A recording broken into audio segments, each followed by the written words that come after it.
I was playing a new mobile game called Primitive Tribes when I picked the Beast Ear Girl tribe as my faction.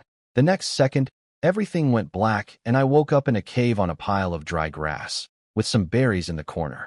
It looked like some kind of primitive world. A system voice rang in my head, telling me I'd been transported into the game world. It activated something called the Strongest Tribe system to help me out. I got a starter gift pack with 2 items. A basic survival guide that instantly taught me skills like making fire, setting traps, and building shelters, and a strength pill that would toughen up my weak body. Then the system gave me my first quest, become the chief of the Beast Ear Girl tribe. The quest description mentioned I was the only male in the entire tribe, which got me pretty excited. The system said the task wasn't too hard as long as I used my starter items well. I used the survival guide first. All kinds of useful wilderness knowledge flooded into my brain. Then I swallowed the strength pill and immediately felt way stronger than my old office worker body ever was. Just as I was getting settled, I heard a soft voice behind me. I turned around and saw a fox-eared girl walking toward me, wearing a grass skirt and a piece of animal hide covering her chest. Her name was Bai Shui. The fox-eared girl standing in front of me was adorable. Small body, pure eyes, snow-white hair, pink lips, fluffy ears on top, and a long white tail. Her name was Bai Shui. She offered me a bowl of water, but it was murky and smelled weird, so I turned it down. She asked again if I really didn't want it, then drank it herself, even licking the bowl clean. That told me everything. The tribe was running out of water. When I asked, Bai Shui confirmed it. A wild beast had taken over their only water source, and what she just gave me was the last bowl. She also mentioned that whoever could take back the water source would be made the tribe's first chief. They never needed one before since the tribe was small and survived just by picking berries, but this crisis changed their minds. This was exactly the chance I needed to complete my system quest. My survival guide had taught me how to build hunting traps, so maybe I could deal with the beast. I told Bai Shui I might be able to help, and she got so excited she grabbed my hand and dragged me outside. On the grass outside the cave, about a dozen beast-eared girls were sitting together discussing the water problem. They were all different types. There were rabbit ears, cow horns, tiger ears, cat ears, each one beautiful in her own way. When Bai Shui announced I could help, most of them looked doubtful. A tiger-eared girl named Baihu laughed and said I was the guy they'd rescued from the forest yesterday, so how could I possibly fight a beast? But a cat-eared girl named Inu told Baihu not to look down on people. Inu was basically the tribe's leader even though they had no official chief. Everyone respected her. She asked me calmly if I could really take back the water source. I told her I probably could, but I needed to see the beast first before making any promises. Inu described the beast to me: strong body, hard fur, thick legs like tree trunks, 2 huge sharp tusks, and it made grunting sounds. Their stones couldn't even scratch its hide, and it could knock down a whole tree. Based on her description, I figured it was a wild boar. I asked if its back had thick dark brown or black fur and a thin curly tail, and Inu confirmed it matched exactly. I explained to the girls what a wild boar was and warned them that boars usually travel in groups, so there might be more than one. That scared Bai Shui pretty bad, but Inu insisted they only saw one. I admitted it was possible there was just one, which would actually make things easier for us. That's when Baihu stepped up and called me a liar, saying I was just making stuff up and didn't actually know anything about the beast. Bai Shui and Inu both defended me, but Baihu wouldn't back down. So I made her a bet. I told her if I could kill the beast and take back the water source, not only would they make me chief, but she'd also have to sleep next to me every night to keep me warm. Inu confirmed the chief part. They'd already agreed anyone who solved the water crisis would become their first chief. When she asked what warming the bed meant, I just said it meant sleeping together. Baihu didn't see the problem with that since the tribe members already slept together anyway. She agreed to the deal without hesitating. With the bet settled, I asked Inu to tell me how big the boar was, so I could figure out the right plan to deal with it. Inu spread her arms to show me the boar's size, and I was shocked. It was at least 1.5 meters tall and over 2 meters long, way bigger than any boar from my world. A normal trap wouldn't work on something that big, so I decided to use a pit trap. Dig a deep hole, plant sharp spikes at the bottom, cover it with branches and grass, then lure the boar into it. I told everyone I had a plan and asked them to take me to the water source. Bai Shui volunteered to lead the way, grabbing my hand eagerly. On the way there, I noticed a bamboo grove and memorized its location. Bamboo would make much better spikes than regular sticks. When we arrived, we hid behind some bushes. Sure enough, a huge boar was lying near the water. But then I spotted something the girls had missed. Footprints all around the water, different sizes, but all from the same type of animal. There wasn't just one boar, there were two. Based on the size difference in the prints, I figured it was a male and a female, and the female was probably about to give birth, which explained why they'd settled near water. That meant I needed to build 2 traps instead of 1. More work, but also more meat, enough to feed the whole tribe for days. I picked a good spot for the traps, not too close to spook the boar and not too far to make luring it difficult. Then I asked the girls for digging tools. They didn't have any, just some wooden spears they used for hunting small animals like rabbits. Those wouldn't be efficient enough. I asked for knives instead, and Inu handed me a bone knife, polished from animal bones they'd found, and surprisingly sharp. With these, I could make proper digging tools myself. I found plenty of wood in the forest and used the bone knife to carve a simple wooden shovel, one end flat for digging, the other end thin for gripping. It looked rough, but it worked way better than their spears for moving dirt. When I showed it to the girls, they were amazed. They'd never seen anything like it. Even who'd been looking down on me, seemed a little impressed. I sent Inu and some of the others to the bamboo grove to cut bamboo while I made more shovels. The rest of the girls took turns digging with the first one. By the afternoon, we had 2 deep pits ready. When Inu's group came back with the bamboo, I sharpened the pieces into spikes and planted them at the bottom of each pit. Then I climbed out using vines the girls lowered down, and we covered both holes with branches and dry grass so they blended into the ground. Inu asked why we made 2 traps. I pointed out the different-sized footprints near the water. There were clearly 2 boars, not 1. That scared the girls, but I promised them both traps would work. Inu assured me again that if I pulled this off, everyone would accept me as chief. Baihu repeated her end of the bet too, saying she'd warm my bed every night if I caught both boars. Now I just had to lure the boar toward the traps by making it angry enough to chase me. Thanks to the strength pill I'd taken earlier, I was confident I could outrun it. As I headed toward the water source, Baihu followed me. She insisted on helping with the lure, bragging that she was the fastest runner in the tribe and had once chased down 2 rabbits on foot. When we got to the water source, Baihu spotted both boars drinking, one huge and muscular, the other with a big round belly. The pregnant female looked like she was about to give birth any day. Baihu admitted she was glad I'd thought to build 2 traps. We split the job. I'd lure the dangerous male, and she'd handle the slower pregnant female. I made some noise in the bushes to get the male's attention, then jumped out and threw a rock at it. That made it furious, and it charged straight at me. The thing was terrifyingly fast, smashing through bushes and snapping small trees, but thanks to the strength pill my body could keep ahead of it. I ran to the trap and stopped right behind it, then taunted the boar by throwing dirt clumps at it. It went berserk and charged full speed. The ground gave way under its weight, and it fell onto the bamboo spikes below. The more it struggled, the deeper they went in. Before long, it stopped moving. The girls rushed over and went wild with joy. They had their water back and meat to eat. Inu thanked me and was about to call me chief when I reminded everyone there was still a second boar. Right on cue, Baihu burst out of the trees with the mother boar chasing her. I told her to hide, then used the same trick, threw dirt at it until it charged me and fell into the second trap. Same result, dead on the spikes. The girls cheered again. Inu announced that by their agreement, I was now their chief. Bai Shued jumped up and down celebrating. I soaked in their admiration for a moment, then turned to Baihu with a grin and asked if she had anything to say about our little bet. Baihu pouted but accepted the bet. She'd warm my bed every night, just as promised. A deal's a deal. Right then, the system chimed in with my quest rewards, 2 flintstones and 300 reputation points. The flint was perfect for making fire, way more efficient than rubbing sticks together. The reputation turned out to be a system currency for a shop, but I needed 1,000 to unlock it, so that would have to wait. I announced to everyone that we'd be eating roasted wild boar tonight.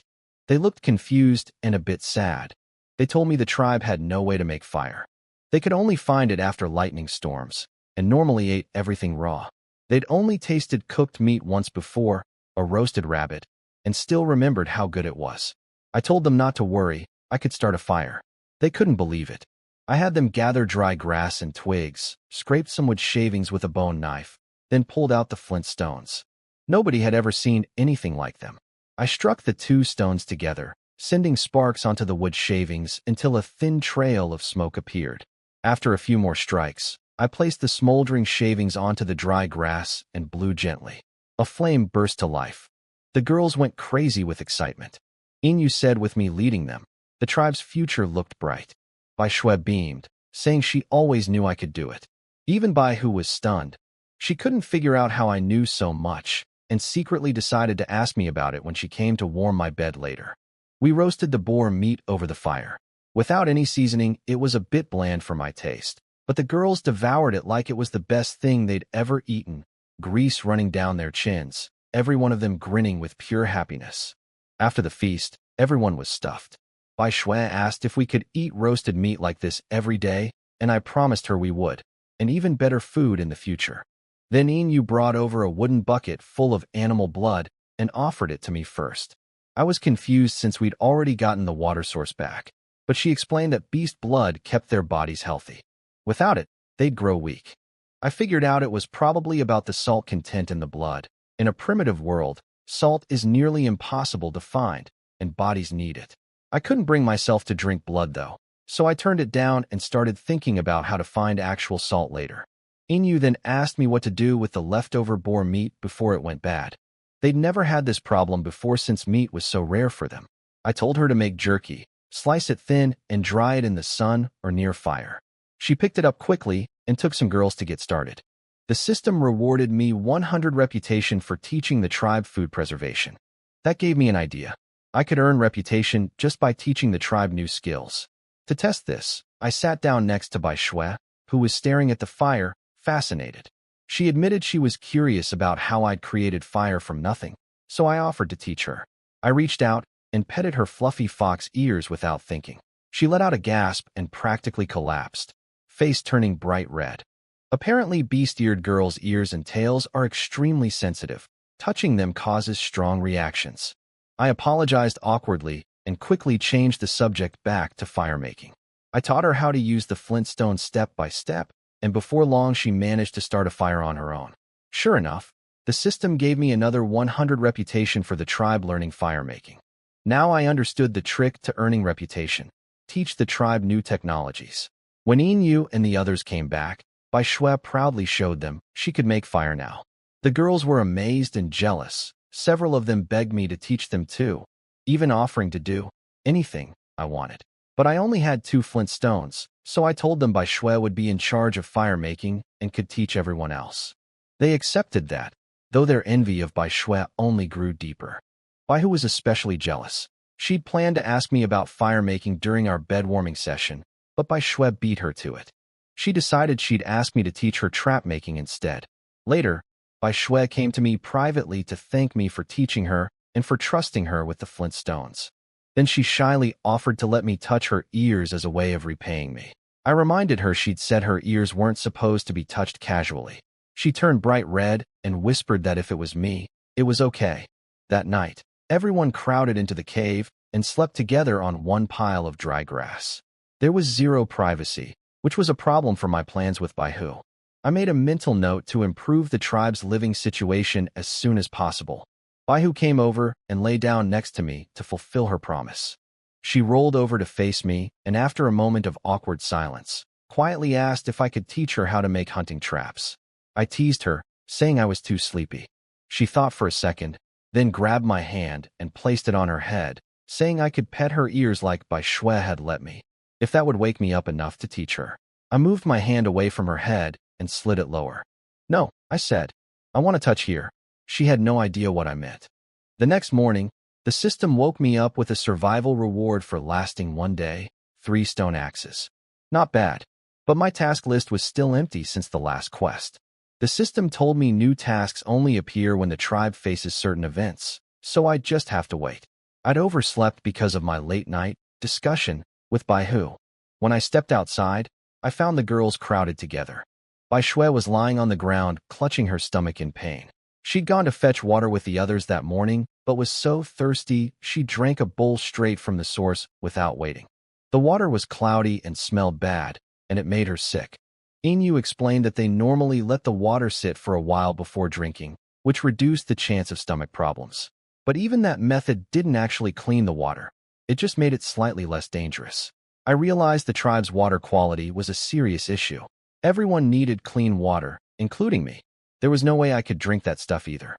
I needed to build some kind of water purification system. Right on cue, the system triggered a new quest: purify the tribe's water source. The reward was 100 corn seeds and 100 reputation. Corn seeds were incredible. Corn is delicious roasted or boiled, grows fast, and one seed can produce hundreds of kernels. With 100 seeds, the tribe could eventually have unlimited food. But I wasn't going to settle for just a simple filter. I decided to build a full water purification and delivery system that could clean the water and pipe it directly to the tribe's camp. That way we'd solve 3 problems at once: clean water, no more long trips to fetch it, and a ready supply for watering crops once we started farming. I quickly came up with a plan: use bamboo to build a complete water purification and delivery system. Bamboo is hollow inside, making it a natural pipe for transporting water. The sections between bamboo joints could serve as filter containers. I'd fill them with charcoal, fine sand, and small stones as filtering layers, then drill holes in the bottom joints to let clean water flow through. By connecting multiple filters in a series along the bamboo pipes, the water would get cleaner with each stage. Best of all, the bamboo grove was right near camp, so materials wouldn't be a problem. I explained the whole idea to the girls. They didn't fully understand the technical details, but Inu summarized it well. The water would come out clean enough to drink immediately, no more waiting, and it would flow straight to camp so nobody had to make trips to the source anymore. Everyone got excited. I gave Inu the 3 stone axes from my morning reward to help with cutting bamboo. I showed them how powerful the axes were by chopping into a tree trunk in one swing. The girls were amazed and fought over who got to use them. Bai Shui, still holding her stomach, stood up and asked what she could do to help. I told her to just rest. I patted her head gently, being careful to avoid her ears this time, but she still blushed. Then I picked her up and carried her back into the cave, telling her that sick girls needed to be taken care of. She buried her red face against my chest and mumbled that I shouldn't do things like this. After settling her in, I noticed Bai Hu was nowhere to be found. I guess she'd gone off to practice the trap-making skills I taught her last night. We'd made a fair trade. I taught her how to build traps, and in return she let me confirm a certain suspicion I'd had about her. I went to check the old boar traps and found Bai Hu stuck at the bottom of one of the pits. She'd gone down to study the bamboo spikes up close, but couldn't climb back out. I teased her a bit, then tossed down a vine to pull her up. Despite the embarrassing situation, she'd actually made some sharp observations. She noticed the spikes needed to be buried deep at an angle with only a short part sticking out. That showed real talent for trap making. When she asked me to explain why it worked that way, I told her I'd teach her during tonight's bed-warming session. She hesitated, remembering what happened the night before, and asked if we'd have to do that again. I told her with a straight face that it was part of the bed-warming deal. I changed the subject and told her about the water purification project. We went together to the water source and collected fine sand, small stones, and I grabbed the charcoal left over from last night's fire. By midday, I had all the materials ready. I cut the bamboo Inu's team had brought back into sections at the joints, drilled small holes in the bottom of each tube with a bone knife, then layered in stones, sand, and charcoal. Stones to catch big particles, sand for smaller ones, charcoal to absorb tiny impurities and bad smells. I sealed everything with bamboo strips in a cross pattern to hold the layers in place. For a test, I poured dirty water into one filter. It came out noticeably cleaner. A cowhorn girl tried it and said the taste was much better, less sour and bitter, with a hint of bamboo freshness, though still slightly off. I explained that was normal for a single filter, but once multiple filters were connected in series, the water would be much cleaner. The girls couldn't wait to see the full system built, but I told them to be patient. I needed to make several more filter units first before assembling everything together. Once I had enough filter units ready, I led everyone to the water source. Along the way, I marked out a route for the pipeline with sticks. I'd already hollowed out the bamboo tubes with long wooden rods and shaped their ends so they'd fit together snugly with the filters in between. At the water source, I found a spot on higher ground to create an inlet, so gravity would push the water through the system naturally. I also added a woven bamboo mesh at the entrance to block large debris. Back at camp, the girls spotted water flowing from the end of the pipeline before I even got close. The water coming out was clear and transparent. No visible particles, almost no smell, just a light bamboo fragrance. The girls tasted it and loved it. No more sour or scratchy feeling, no more weird taste. Even Ian was amazed, saying nobody would get sick from drinking water anymore. Baihu stared at me in disbelief, wondering how I seemed to know everything. That afternoon, I added some finishing touches, stones under the pipes to prevent rot from ground moisture, fences on both sides for protection against animals, and a bamboo plug at the end that worked like a tap. Push it in to stop the water, pull it out to start the flow. The system confirmed I'd completed the water purification quest and gave me 100 corn seeds and 100 reputation. The seeds were even better than I expected. The system listed their growth cycle at only 60 days, roughly half the normal time for corn. They were high yield, tough, and could handle harsh conditions. Then a new quest immediately appeared: successfully plant a crop. The reward was 10 units of basic fertilizer and 50 reputation. The tribe was about to enter the age of farming. I decided to put off the planting quest until tomorrow since it was already evening and we were all tired from building the water system. There was no rush. I'd only been here 2 days. The next morning, I woke up with a neat row of teeth marks on my arm. Last night, I tried to teach Baihu some new, bed-warming techniques, but I pushed things too far, hurt her by accident, and she bit me in self-defense. I made a mental note not to underestimate the ferocity of a tiger-eared girl. Baihu came in after the others had left, looking guilty. She apologized for biting me. I started to act offended to tease her, but when I saw how genuinely upset she was, I couldn't do it. I told her it was actually my fault. She didn't accept that and knelt beside me, grabbed my arm, and started licking the bite mark. Apparently, beast-eared girls inherited the animal instinct of licking wounds to help them heal. The position was suggestive, to say the least. Of course, that's exactly when Inu walked in and caught us. Baihu froze, face turning red. I calmly told Inu we were just discussing trap-making techniques. She didn't look fully convinced, but I quickly changed the subject. Inu had come to report a real problem. The tribe's food supply was running low. With all the heavy labor over the past 2 days, everyone had been eating more than usual. The dried boar meat would only last 2 more days. I'd solved the water crisis, but food was still the tribe's biggest challenge. The corn seeds I'd just gotten wouldn't help right away since crops take time to grow. After thinking it over, I decided it was time to form a hunting team. In a primitive society, hunting is the fastest and most reliable way to keep everyone fed. When I brought up forming a hunting team, Baihu was immediately on board, saying it would let the tribe eat meat and drink fresh blood every day. Inu liked the idea, but worried about how to actually put it together. I told her to leave it to me and gather everyone outside. After Inu left, Baihu grabbed my arm and begged to join the team. I pretended to hesitate, and she got so desperate she promised not to resist when I did that kind of thing to her at night anymore.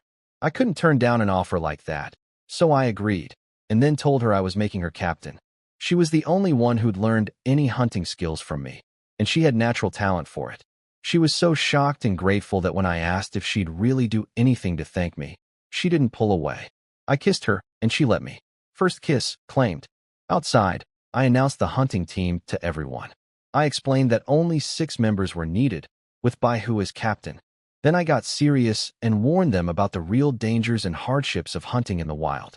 That scared some of them off. Bai Shui quietly decided to stick with her fire-keeping duties since she knew her body wasn't strong enough. But 5 girls still volunteered: a cowhorn girl, a rabbit-eared girl, a deer-antlered girl, and 2 others. Together with Baihu, that made a full team of 6. I was pleasantly surprised they had that much courage. I told Baihu to take the hunting team members to study the pit traps while I handled something more urgent: planting the corn seeds. I asked Inu to bring the wooden shovels from the cave, then led the rest of the girls to a patch of open grassland near the water source. The soil looked soft and fertile, perfect for farmland. When I mentioned we were going to plant corn, nobody knew what it was. I pulled out a seed and explained that corn is a delicious, sweet crop. Plant one seed, and it grows into something that produces lots more. Once it matured, nobody in the tribe would go hungry again. Their eyes lit up at the word food.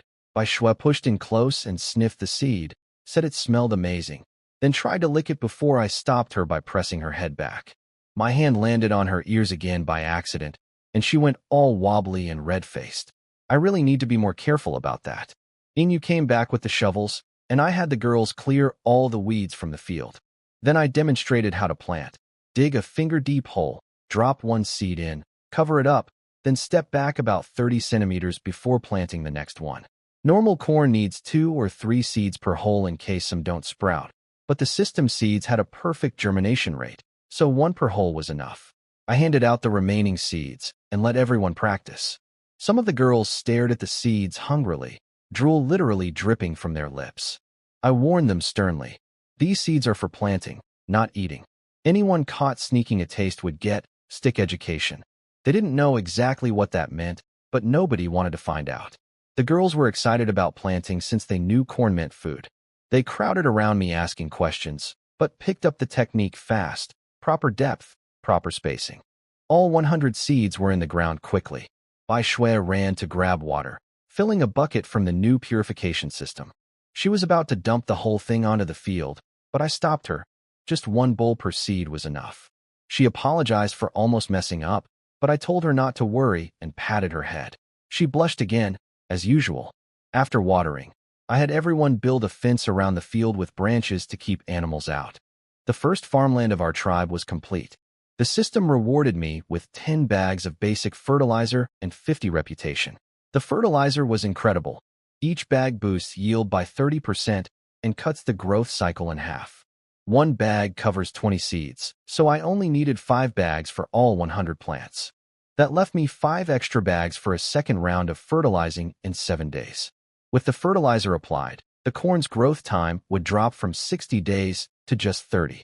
After a second application in a week, it could shrink to around 11 or 12 days, with even higher yields. The tribe would have corn waste sooner than I'd expected. The system let me apply fertilizer instantly with 1 click instead of doing it by hand.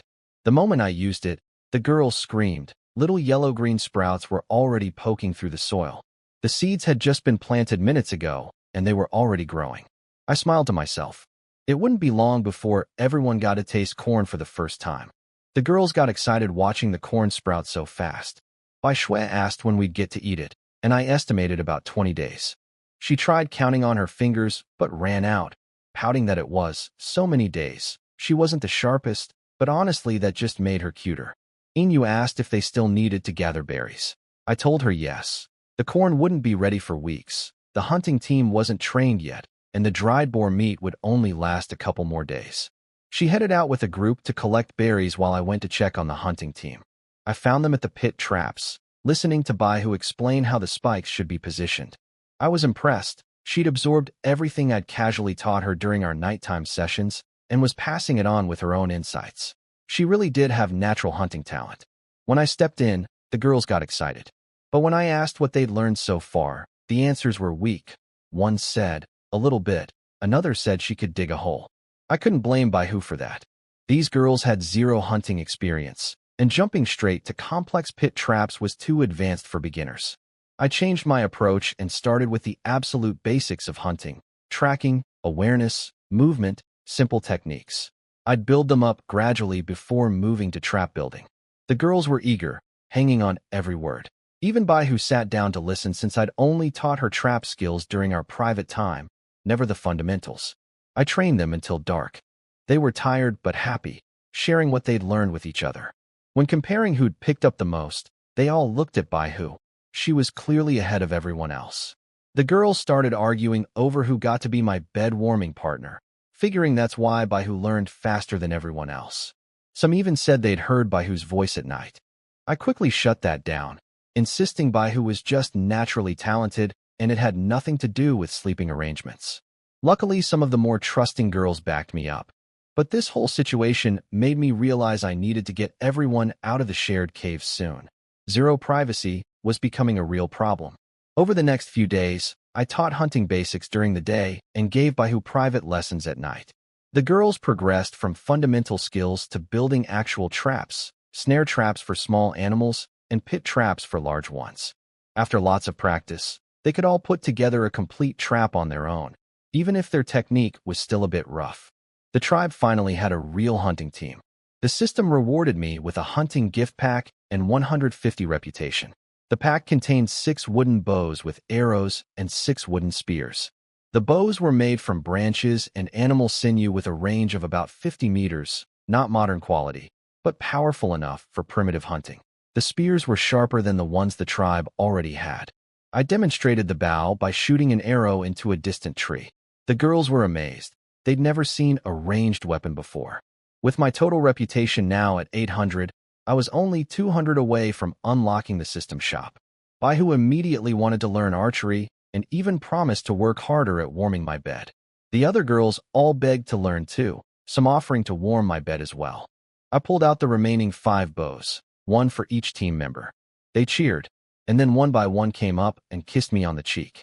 Turns out they'd secretly watched me, and Baihu kissed before and picked it up from that. I pretended to be annoyed about the spying, but honestly, I wasn't complaining. Since I didn't have a spare bow for myself, I taught by standing behind Baihu, guiding her hands on the bow. She got flustered with me pressed so close, but her shots were the best of the group. The other girls got jealous, so I went around and gave each of them hands-on instruction too. They all improved fast after that. Each bow only came with 3 arrows, so the girls had to retrieve them after every round, which slowed practice down. Still, they worked hard all morning. Baihu stood out again. By the end, she could hit a branch 20 meters away. She wasn't satisfied with just accuracy, though. She wanted more power, so she drew the bow to its full extent and drove the arrowhead deep into the wood. The others couldn't match her yet, but they could hit larger targets reliably. In the afternoon, I taught them spear combat, how to use their long spears to defend against large animals and work together as a team to take one down. By evening, they'd gotten a solid handle on that too. Looking at how far they'd come, I decided tomorrow would be their first real hunt. When I woke up on day 10, the system unlocked a daily divination feature with 3 types: hunting, exploration, and daily life. Each cost 100 reputation per use, but the first time was free for all 3. The hunting divination told me that at noon, a large beast would appear about 600 steps northeast of camp. Perfect timing since I'd planned to take the hunting team out for their first real hunt today. The exploration divination revealed a pond downstream from our water source with fish in it. That excited me. The girls had never tasted fish before, and I could already imagine their faces when they tried grilled fish. The daily life divination told me today was a good day to be intimate with Baihu. I coughed awkwardly at that one. Even if I wanted to, there was still no privacy with everyone sleeping in the same cave. That would have to wait until I built proper houses. Baihu came to ask when we were leaving to hunt. I told her to wait a bit. It had been exactly 7 days since the first fertilizing, so I needed to check on the corn and apply the second round. The corn had already grown almost as tall as a person. I used all 5 remaining bags of fertilizer, and the stalk shot up even higher, with small corn cobs already forming. In about 11 and a half more days, they'd be fully ripe. After that, I gathered the hunting team. The girls were pumped, boasting about what they'd catch. But instead of heading into the forest, I led them to the water source. Baihu was confused. I smiled and told them I was going to teach them how to hunt in water. She had no idea what that meant or what could possibly be caught in water, but she trusted me completely and got excited to learn. I led the girls downstream about 300 steps and found the small pond the divination had mentioned. It was only 5 or 6 meters across, and I couldn't see any fish at first glance, but the divination said they were there. I sent Baihu and 2 others to gather vines from the forest, and 3 more to collect berries. When they got back, I started weaving a fish trap from the vines. The girls had never heard of fish before, so I explained it was a creature that lives in water, and yes, it was edible. A rabbit-eared girl got especially excited when I said fish tasted as good as boar meat. The trap wasn't hard to make. Build a frame from vines. Weave them in a crisscross pattern to cover it. Add a funnel-shaped entrance so fish can swim in, but not back out. Then seal the far end. I crushed the berries and put them inside as bait, then tossed the whole thing into the pond. I tied 2 vines from the trap to a nearby tree so we could pull it out easily later. Baihu seemed doubtful that just throwing a trap in the water would work. I explained how the bait would lure the fish inside, and they'd get stuck, just like the boar pit traps. Then I accidentally reminded her about the time she got stuck in one of those pits herself. She went quiet with embarrassment. I changed the subject and told everyone it was time to head out for the real hunt.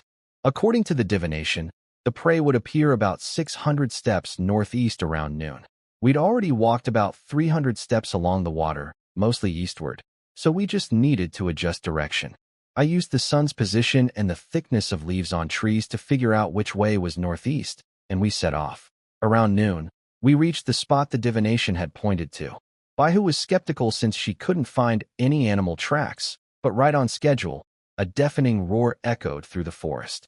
The ground started shaking, and a massive black shape burst out of the trees. It was a bear, but not a normal one. This thing was over 3 meters long, bigger than any brown bear. I recognized it from an old book about ancient creatures, a cave bear, a species supposedly extinct in my world. The thing was covered in valuable thick fur, carried tons of meat, and best of all, it was clutching a beehive full of honey. Honey in a primitive world is incredibly precious, nutritious, delicious, and even useful as medicine for wounds. The bear had stolen the hive and was running from a swarm of angry bees chasing it. The girls were terrified by its size. One of them asked if we should build a pit trap. Before I could answer, Baihu spoke up. She correctly pointed out that the bear was still moving and we couldn't predict where it would go, so a pit trap was useless right now. I was impressed with her judgment. I told everyone to follow the bear and wait. We chased it through the forest, barely keeping up despite its huge body. Eventually, the bear shook off the last few bees, stopped by a big tree, and sat down to eat the honey. That's when I panicked a little. I'd already claimed that honey in my mind. It was meant for my girls back at camp. Baihu asked if we should start digging a pit trap now that it had stopped, but I shook my head. By the time we'd finished digging, the bear would have eaten the honey and left. I needed a different plan to take this thing down, and fast. I grabbed Baihu's bow and took aim at the cave bear from about 30 meters away. I pulled the string back as hard as I could and let the arrow fly. It hit the bear's right eye dead on. The beast screamed, but still clutched the beehive. I fired a second arrow into its other eye. Now completely blind, the bear dropped the honey and went berserk, smashing into trees and stumbling everywhere. I turned to the girls and told them this was their moment. They needed to use the spear techniques I'd taught them and take the bear down themselves. At first they were terrified. The thing was massive and still thrashing around. I told them straight. If they couldn't face a blinded animal, they had no business being on the hunting team. Baihu stepped up as captain and rallied the group. She reminded them they'd trained for this exact situation. The others found their courage and agreed. They wanted to prove themselves as real hunters. I kept firing arrows into the bear's legs to slow it down while Baihu led the charge. She split the team into 2 groups of 3. The first group stabbed with their spears, then immediately pulled back to dodge the bear's blind swipes, just like I'd drilled into them. While the bear turned to attack the first group, the second group struck from behind. They kept rotating like that, hit and retreat, never giving the bear a chance to rest. The girls were smart about it too, targeting the same wounds over and over to make the bleeding worse. Before long, the cave bear collapsed, barely breathing. Their first real hunt was a success. The girls erupted with joy after the cave bear fell. I praised them. For a first hunt, their teamwork was impressive. They really did have potential as hunters. I patted each of them on the head, which made some blush and squirm, while others actually asked for more. Baihu picked up the beehive from the ground and asked what it was. I poked a hole in it, and the sweet smell of honey poured out. I let each girl taste a bit from their palms. When it was Baihu's turn, I dipped my finger in the honey and held it to her lips. She didn't hesitate, just took my finger right into her mouth with a look of pure enjoyment. That caught me completely off guard. The girls went crazy over the honey. They'd never tasted anything so sweet. I told them we'd save the rest and spread it on roasted meat tonight, which would taste even better. They could barely contain themselves. On the way back, we stopped at the pond to check the fish trap. It had worked. 5 or 6 grass carp about 10 centimeters long were inside. Not a huge catch, but enough for everyone to get a taste. We returned to camp at sunset carrying the enormous cave bear, the beehive, and the fish trap. The girls who'd stayed behind were stunned. They crowded around asking questions about everything. The bear, the honey, the strange flopping things in my basket. Inu was quietly amazed that the hunting team had caught something so big on their very first outing. I called Bai Shui over and told her to start a fire for tonight's feast, honey-glazed roasted meat. I absent-mindedly touched her ears while talking to her. She went stiff as a board, face burning red, stammered out, "Yes, Chief," and bolted away. After all the times I'd done that, she still couldn't handle it. I asked Inu to take care of processing the cave bear and the fish. She knew how to handle the bear, but had never dealt with fish before, so I quickly explained. Cut the belly open, remove the guts, scrape off the scales. Simple enough, and she got it right away. Baihu came over asking me to teach her how to make fish traps. I told her it depended on her performance tonight. She took a deep breath, looked around to make sure nobody was watching, then grabbed my hand and placed it on her thigh, saying I could do whatever I wanted to her. My desire to fully claim her was growing stronger by the day. Once the meat was ready and Bai Shui had the fire going, I cracked open the beehive and poured honey into everyone's wooden bowls. Some girls couldn't resist licking it immediately. Then I showed them how to make honey-roasted meat. Dip the sliced meat in honey, skewer it on bamboo sticks, and grill it over the fire. The honey caramelized beautifully, making the meat golden and crispy. It was incredible, even by my standards. The girls tried making their own, but burned some of it since they couldn't control the heat well. Still tasted great, though. Everyone ate until they couldn't move. Then I grilled the fish. The girls loved it, especially Inu, being a cat-eared girl. She went crazy for fish and even traded her honey portions for more of it. Baihu, being a tiger type, predictably preferred the meat. The feast lasted 2 hours. Afterward, Inu asked about the bear skin. I told her to dry it and store it for now since it was summer and fur clothing would be too hot. Honestly, I also preferred the girls' current outfits. Grass skirts and leaf tops suited the warm weather just fine. Then I pulled Baihu into the cave early, while the others were still outside. I whispered in her ear that maybe we could try something different tonight while we had some privacy. Her eyes went wide, just as I was about to get intimate with Baihu in the dark cave. The system interrupted me with a notification, 200 reputation points for securing a stable food supply for the tribe. That brought my total to exactly 1,000, which unlocked the system shop.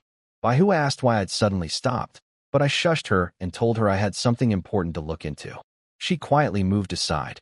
The shop had 2 sections, a regular shop and a mystery shop. The regular shop was disappointing. Just basic stuff like stone axes, hammers, nails, and fertilizer, all at high prices. The system explained that better items would unlock as the tribe's civilization level increased. The mystery shop, though, had something special, chili pepper seeds. 100 of them, all fine quality, which was actually 1 tier higher than my corn seeds. The quality scale went normal, good, fine, and premium. Better quality meant faster growth, higher yield, and tougher plants. And the price was only 1 reputation per seed, way cheaper than even a basic stone axe. I bought all 100 immediately, leaving me with 900 reputation. The stats blew me away. Only 15 days to harvest, plantable in any season, extremely high yield, and incredibly resilient. With fertilizer, I could be eating chili peppers within a week.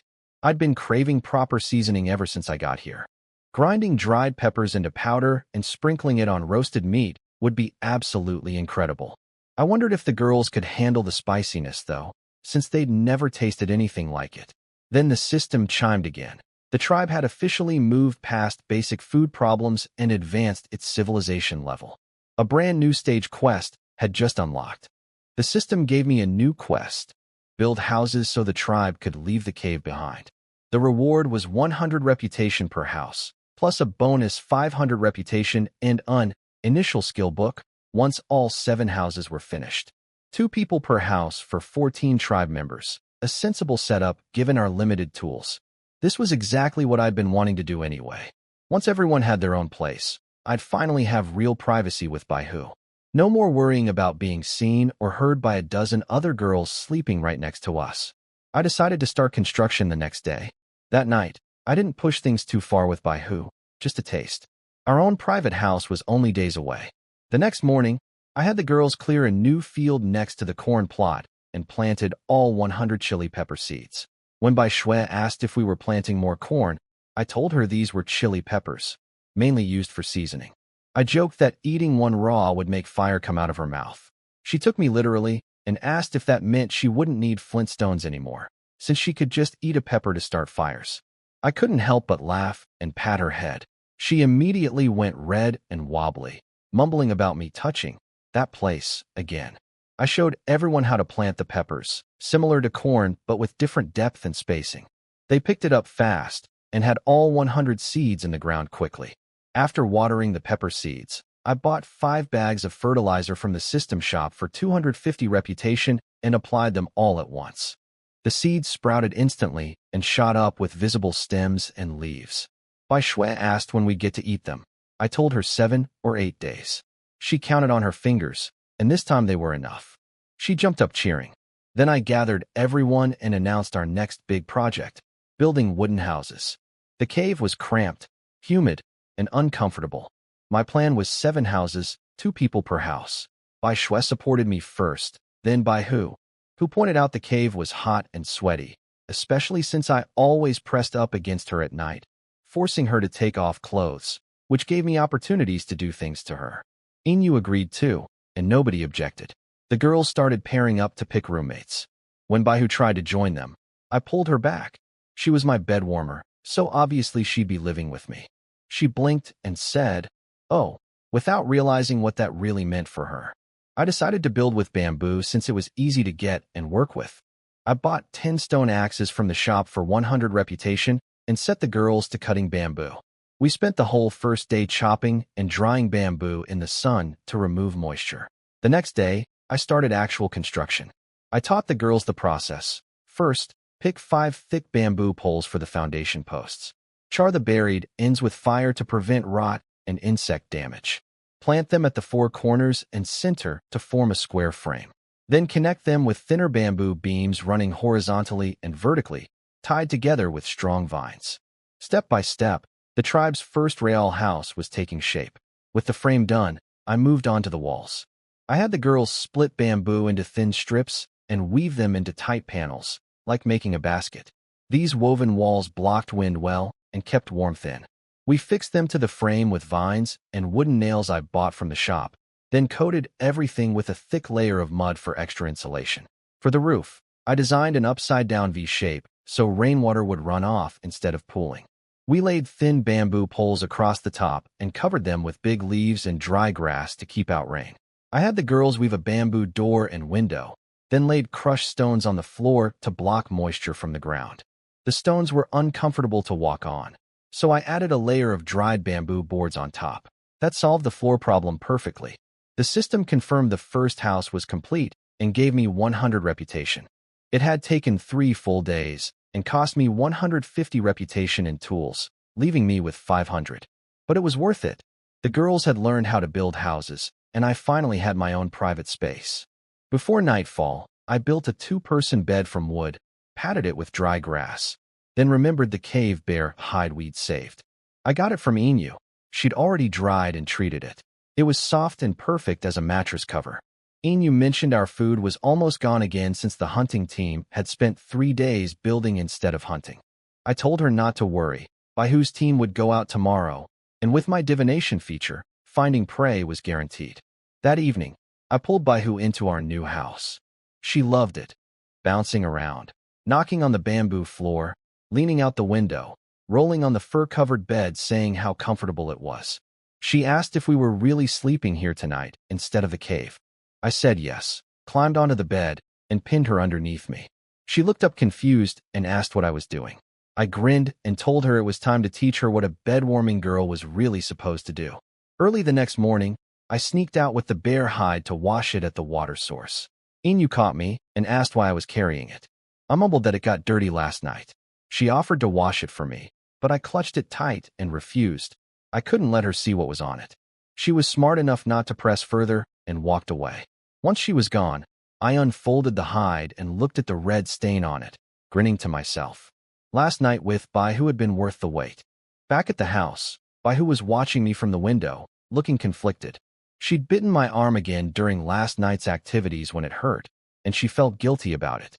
She came out, apologized, then knelt beside me and started licking the bite marks without a word.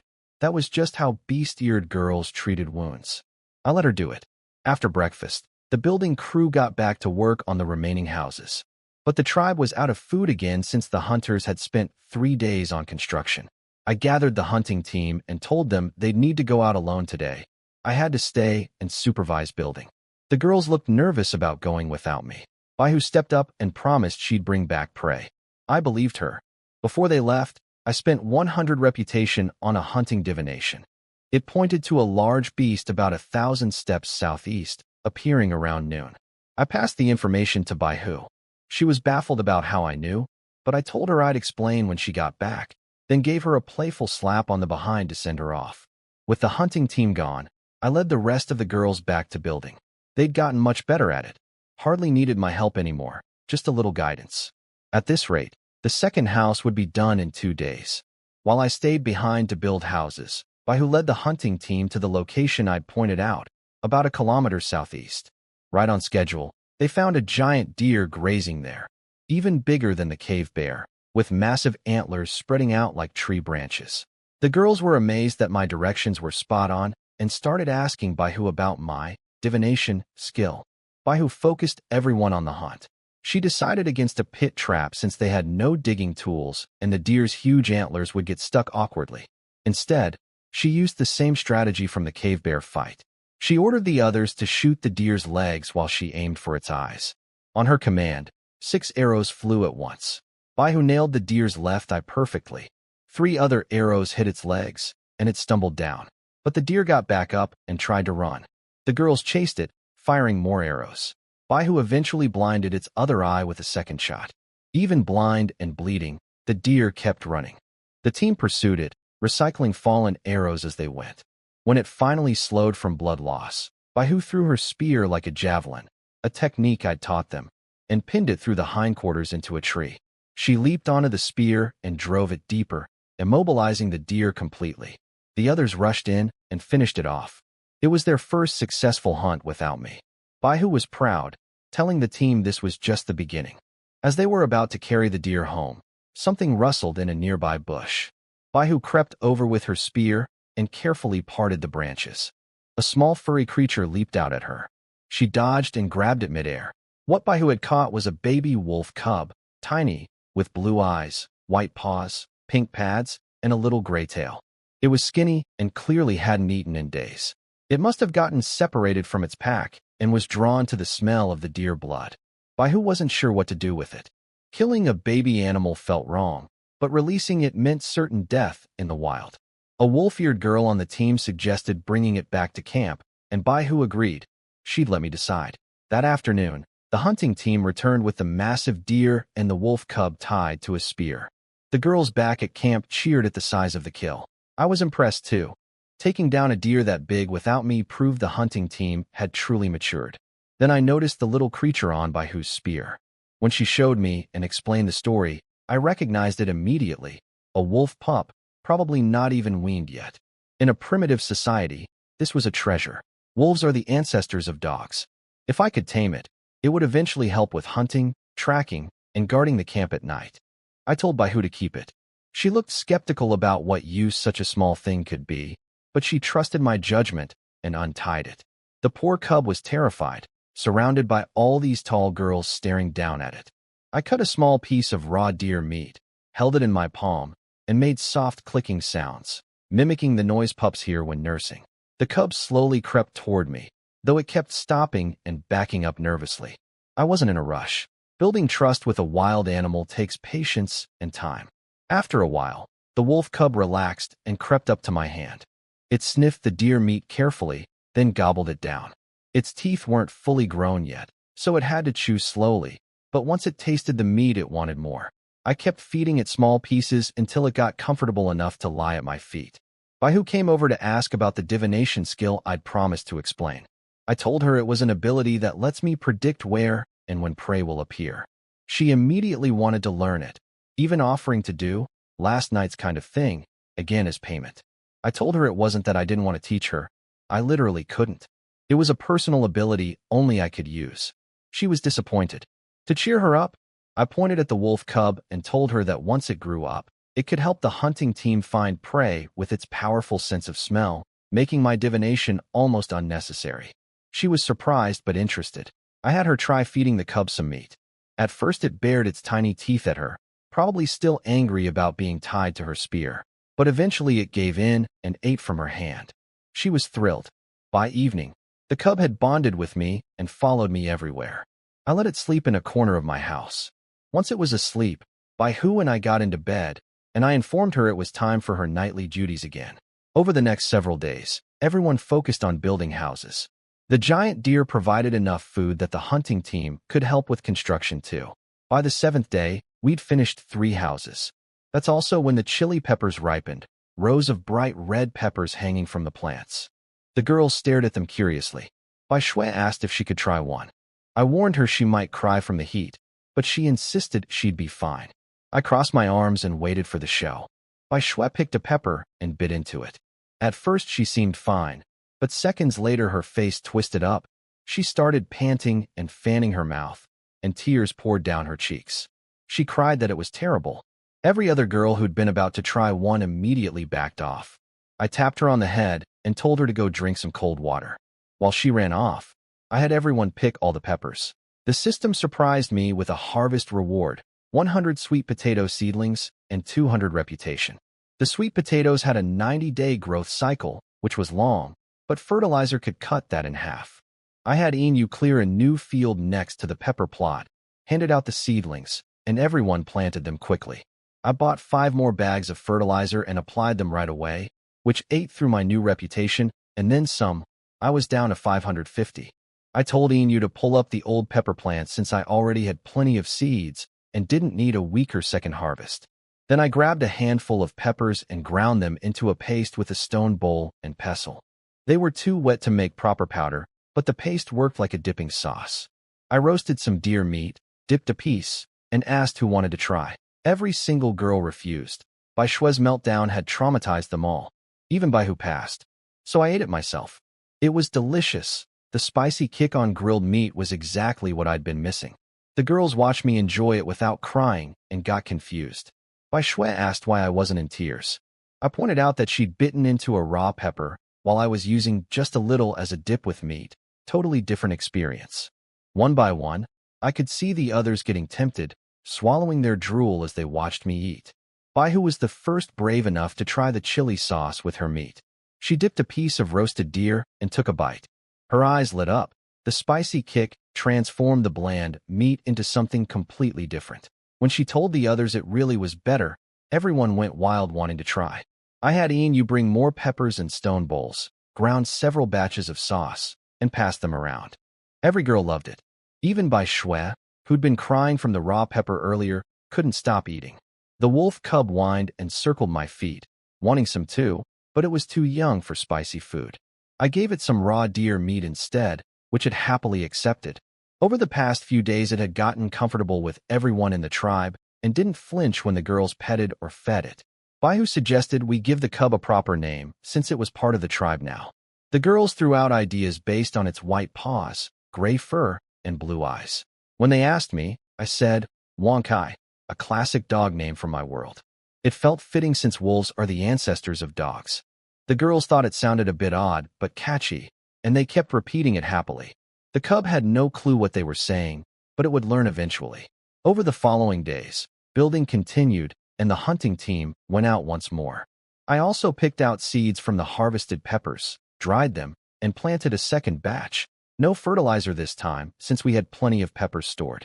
Then came the moment I'd been waiting for. The corn finally ripened. I stood in front of the field looking at rows of golden, plump corn cobs and felt genuinely excited. With corn, the tribe now had a real staple food. It could be boiled, roasted, popped into popcorn, or even ground into flour for all kinds of things. The hunting team wouldn't need to go out as often anymore. Nobody would go hungry again.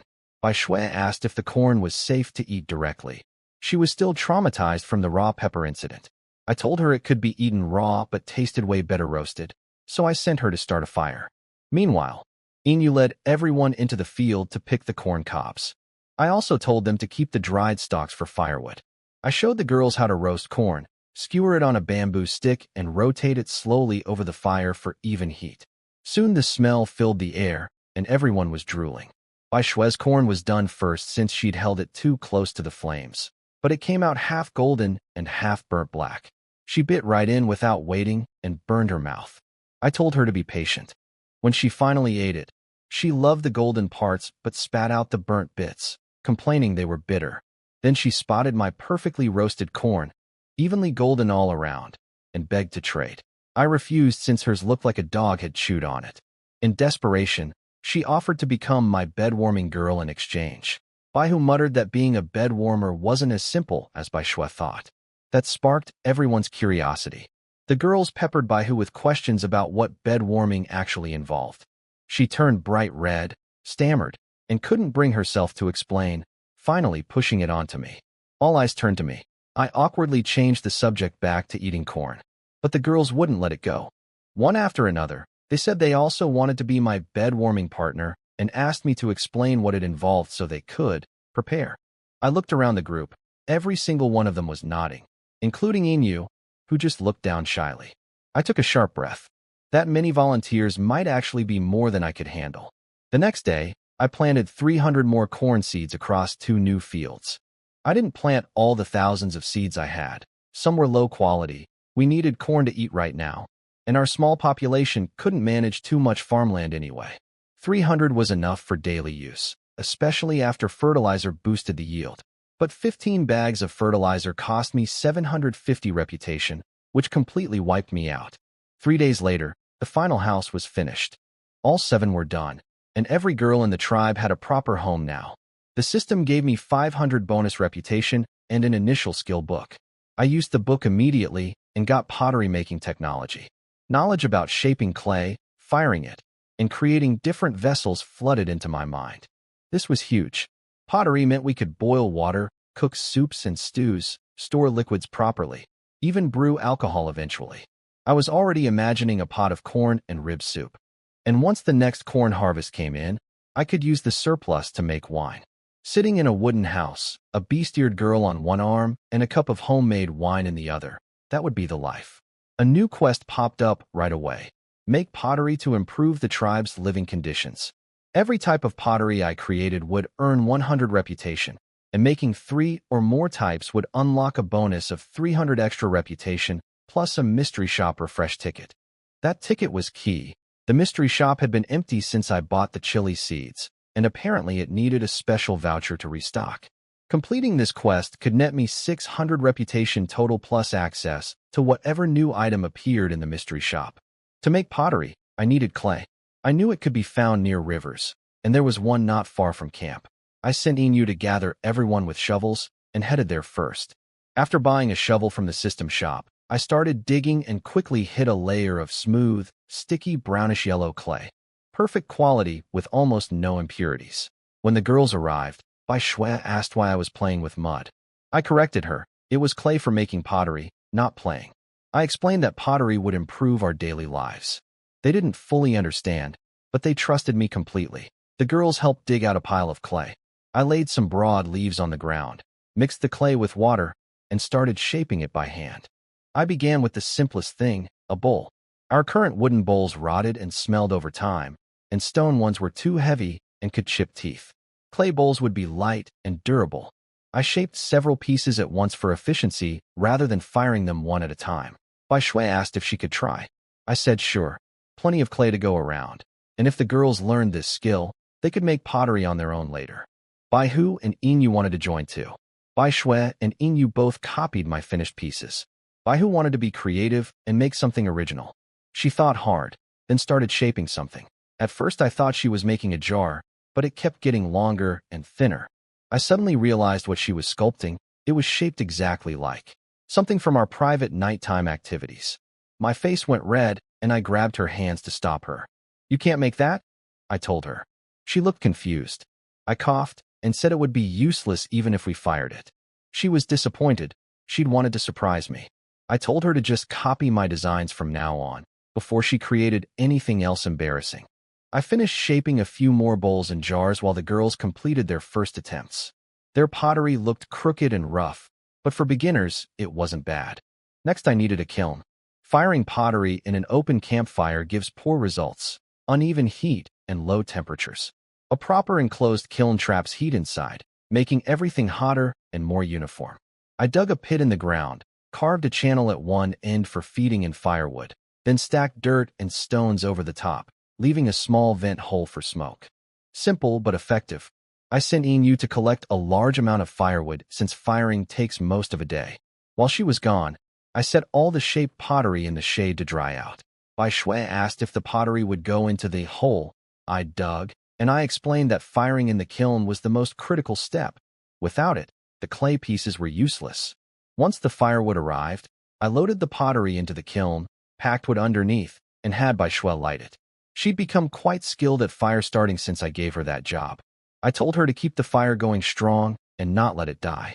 Meanwhile, I had the others dig more clay so I could make bigger, more complex pieces, a cooking pot, a basin, a water jug. For these I used a technique called coil building, rolling clay into long ropes and stacking them in spirals, then smoothing the surface with my hands and a bone knife. The girls couldn't master this method yet, so they stuck to simple hand-shaped bowls. Firing took all afternoon, and then I had to wait until evening for the kiln to cool down. Pulling pottery out too early would make it crack or explode. Once the temperature finally dropped, the girls carefully removed everything. The results looked great, smooth, deep brown pieces with nice shapes. Most survived intact, with only a few cracked. Bai Shui pouted because hers looked ugly compared to mine. Bai Hu quietly hid hers behind her back. It was even worse than Bai Shui's. Only Inyu's jar came out looking halfway decent. The system confirmed the quest was complete. 600 reputation and 1 mystery shop refresh ticket. Rewards collected. The 600 reputation brought my total to 1,300, the richest I'd been since arriving. I immediately used the mystery shop refresh ticket, and a new item appeared. An initial skill book for weaving, priced at 300 reputation. Weaving was incredibly practical. With it I could make baskets, mats, bags, and most importantly, proper clothes. Right now the girls just tied a few big leaves together with a vine. No real protection from wind, sun, or cold. Woven clothing would be a huge upgrade. I bought the book without hesitation, dropping to 1,000 reputation, and used it instantly. Knowledge of dozens of weaving techniques flooded my brain. How to turn vines, plant fibers, and dried grass into all sorts of useful items. My first priority was weaving a grass mat for the bed. The wooden boards were painfully hard, and the dry grass on top kept shifting around during my nightly activities with Bai Hu. A proper woven mat would fix that problem for both of us. But that project would have to wait until tomorrow. Bai Shui tugged my sleeve, complaining her stomach was growling. They'd spent all day on pottery, and everyone was starving. I told the girls to grab the finished pottery and head back to camp. Tonight, I'd make them something brand new. They asked what it was. I smiled and said corn and rib soup. Now that we had a clay cooking pot, we weren't limited to just roasting anymore. We had leftover ribs from yesterday's hunt, plenty of corn, and some chili powder for seasoning. I was absolutely certain that girls who'd never eaten boiled food before would fall in love with it at first taste. The 600 reputation brought my total to 1,300, the richest I'd been since arriving. I immediately used the mystery shop refresh ticket, and a new item appeared. An initial skill book for weaving, priced at 300 reputation. Weaving was incredibly practical. With it I could make baskets, mats, bags, and most importantly, proper clothes. Right now the girls just tied a few big leaves together with a vine. No real protection from wind, sun, or cold. Woven clothing would be a huge upgrade. I bought the book without hesitation, dropping to 1,000 reputation, and used it instantly. Knowledge of dozens of weaving techniques flooded my brain. How to turn vines, plant fibers, and dried grass into all sorts of useful items. My first priority was weaving a grass mat for the bed. The wooden boards were painfully hard, and the dry grass on top kept shifting around during my nightly activities with Bai Hu. A proper woven mat would fix that problem for both of us. But that project would have to wait until tomorrow. Bai Shui tugged my sleeve, complaining her stomach was growling. They'd spent all day on pottery, and everyone was starving. I told the girls to grab the finished pottery and head back to camp. Tonight, I'd make them something brand new. They asked what it was. I smiled and said corn and rib soup. Now that we had a clay cooking pot, we weren't limited to just roasting anymore. We had leftover ribs from yesterday's hunt, plenty of corn, and some chili powder for seasoning. I was absolutely certain that girls who'd never eaten boiled food before would fall in love with it at first taste. Back at camp, everyone got busy preparing for the meal. I set up a simple stone stove on open ground, placed the new clay pot on top, and put Bai Shui and Bai Hu to work, one fetching firewood, the other hauling water. The pot was big, designed to feed the whole tribe, so Bai Hu had to make several trips to fill it 2/3 full. Inyu brought over a basin full of pre-blanched ribs. We dumped them all into the pot. Wang Kai came running over at the smell of raw meat, whining and staring at the bones, but I told him to wait his turn. He obediently trotted off, though his eyes never left the food. Watching Bai Shui struggle with the firewood made me realize we needed to start stockpiling fuel. The tribe was using more and more wood every day, and scrambling for it at the last minute wasn't going to work anymore. I made a mental note to have the girls chop and dry some trees tomorrow. I let the ribs simmer for about an hour before adding the cut corn and some chili for flavor. Another half hour of cooking, and the smell was driving everyone crazy. The girls kept asking when it was ready, practically drooling. When I finally said they could eat, they rushed forward with their new clay bowls. I served everyone one by one. The reaction was exactly what I expected, pure amazement. The combination of sweet corn, tender meat, and spicy broth was unlike anything they'd ever tasted. Even Wang Kai got a bowl and lapped it up with his tail wagging. Bai Hu asked me how I knew how to do everything: hunting, cooking, building. I leaned close to her ear and said I had an even more impressive skill she hadn't seen yet. Her eyes lit up and she eagerly said she wanted to try it. I grinned and told her she'd find out tonight during bed warming. Her face went blank as she realized what I meant. The next morning it was raining hard, so I gave everyone the day off. Bai Hu was so excited to share the news that she ran out into the rain before I could stop her. She came back soaked, her wet clothes clinging to every curve of her body. I couldn't help staring. I told her I wanted her to warm my bed. She protested that bed warming was a nighttime thing. I informed her there was also a daytime version, and it was part of her duties as my dedicated bed warmer. She hesitated but agreed. A promise was a promise. Half an hour later, I felt dizzy and drained. The system popped up with a warning. My body was severely low on salt. That explained the weakness I'd been feeling lately. I'd been in this world almost a month without eating any salt. The girls supplemented theirs by drinking animal blood, but I'd never been able to do that. The tiny amount of salt in roasted meat wasn't nearly enough. Now that we had pottery, I could actually extract salt. I just needed to find a salt source. Our tribe wasn't near the ocean, so it wouldn't be easy. Then I remembered the exploration divination. I spent 100 reputation and got my answer. Inside the cave where we used to store water, there was a narrow crack. Follow it down about 50 steps, and I'd find an underground salt spring. The salt had been right under our noses this whole time. I closed the system and headed for the cave to check it out. I went into the cave and asked Bai Hu where they used to store water before I built the purification system. She pointed to a smaller cave branching off to the left from the living area.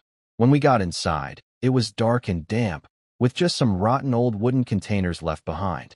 I searched the walls and floor for the crack the divination had mentioned, but couldn't see it. I figured the old containers might be blocking it, so Bai Hu and I cleared everything out. Sure enough, hidden behind the junk was a narrow rock crevice, about half an arm's length long and 1 finger wide. I pressed my ear against it and heard flowing water underneath.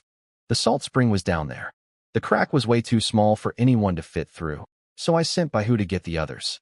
While she was gone, I bought 5 stone pickaxes from the system shop at 10 reputation each. The space was tight, so 5 workers was the most it could hold. When everyone arrived, I explained that beneath us was an underground salt spring. Salt could replace the animal blood they'd been forcing themselves to drink, and it would make all our food taste better. The girls got excited. None of them actually enjoyed drinking blood. They just did it to stay healthy. Now there was an alternative. Bai Hu volunteered first to do the digging, along with 4 other strong girls. I taught them how to use the pickaxes and left them to work. About half an hour later, I heard a crash. The crack had broken open into a hole big enough for a person to climb through. I looked down and saw a deep passage leading underground. I asked for a vine rope. Bai Shue's hand shot up, and she sprinted off, returning quickly with a long vine. I gave her a thumbs up and jokingly told her she was now a candidate to become my second bed-warming girl. She was thrilled and thanked me enthusiastically, not understanding what that actually meant. Looking at her innocent face, I felt a little guilty. Even without any laws in this world, she looked too pure and young for me to make a move on. I tied a vine to a rock at the top and lowered myself down the passage. It was narrow, just wide enough for one person, but only about 10 meters deep. At the bottom, I found myself in a spacious underground cavern. I told everyone to stay up top until I gave the order, but soon the vine started shaking. I looked up, annoyed, and saw a pair of long white legs coming down. By who? Before I could finish scolding her, she got startled by my shout, lost her grip, and fell right on top of me. She landed sitting on my face, basically. She panicked and jumped off, apologizing frantically. I wanted to lecture her, but she looked so guilty I let it go. She said she'd come down because she was worried about my safety. We walked a bit further into the cavern and found exactly what the divination had described. A small pool with water bubbling up from below, forming a half-meter fountain in the center. I scooped some up and tasted it. Extremely salty. This was a high-quality salt spring. If we boiled this water down, we'd get plenty of salt. The underground air was too damp and stuffy for evaporation, so we needed to bring the water up. I sent Baihu back to tell the others to lower down all our clay jars. Inu organized everything from above, and soon jars came down on the vine ropes. Baihu and I filled every single one. We tied the full jars to the vine and hauled them up one by one, then climbed out ourselves. I let Baihu go first, purely out of gentlemanly courtesy, of course. The view from below had nothing to do with it. Back in the cave, Inu looked at the jars of salt water and asked if this was really what could replace animal blood. Before I could answer, Bai Shue had already stuck her tongue in one of the jars to taste it. She nearly gagged. It was way salter than blood. I called her a silly girl and explained that we couldn't drink the water directly. We needed to boil it down until the water evaporated, leaving behind white crystals called salt. Just a tiny bit added to food would be enough to keep everyone's body healthy. The girls didn't understand words like evaporation or extraction, so I told them not to worry about the science and just follow my instructions. I asked Inu to bring the large clay basin I'd made yesterday and to collect as much firewood as possible. Unfortunately, we didn't have much stored firewood, and the rain had soaked everything in the forest. I could only process 2 jars of salt water instead of all of them. We also needed firewood for tonight's dinner. Bai Shue started the fire, but I took over stoking duties myself because controlling the heat was important. At first I kept the fire high to boil off water quickly. Once it started bubbling, I lowered the heat to prevent splashing. When white crystals began forming, I reduced it even further so the salt would crystallize slowly into larger, purer grains. The whole process took over 2 hours. When it was done, the girls crowded around the basin, amazed at the white crystals inside. The salt looked clean with almost no impurities. With this, my body salt deficiency would be fixed, and the girls would never have to drink animal blood again. I stored the salt in a small lidded jar and gave it to Inu to keep somewhere cool and dry. The remaining salt water would have to wait until we had more firewood. That evening, I added salt to our food for the first time, both the corn rib soup and the chili roasted meat. The difference was incredible. The girls loved it and finally understood what had been missing from all their meals. My own body felt revitalized after getting the salt it had been starving for. With my energy back, I whispered to Baihu that tonight she'd witness my full power. She had no idea what she was in for. The next morning, the system woke me with a new feature for surviving 30 days, a detection ability that could identify any object I looked at. I tested it on the bear hide. It showed the material, description, and uses.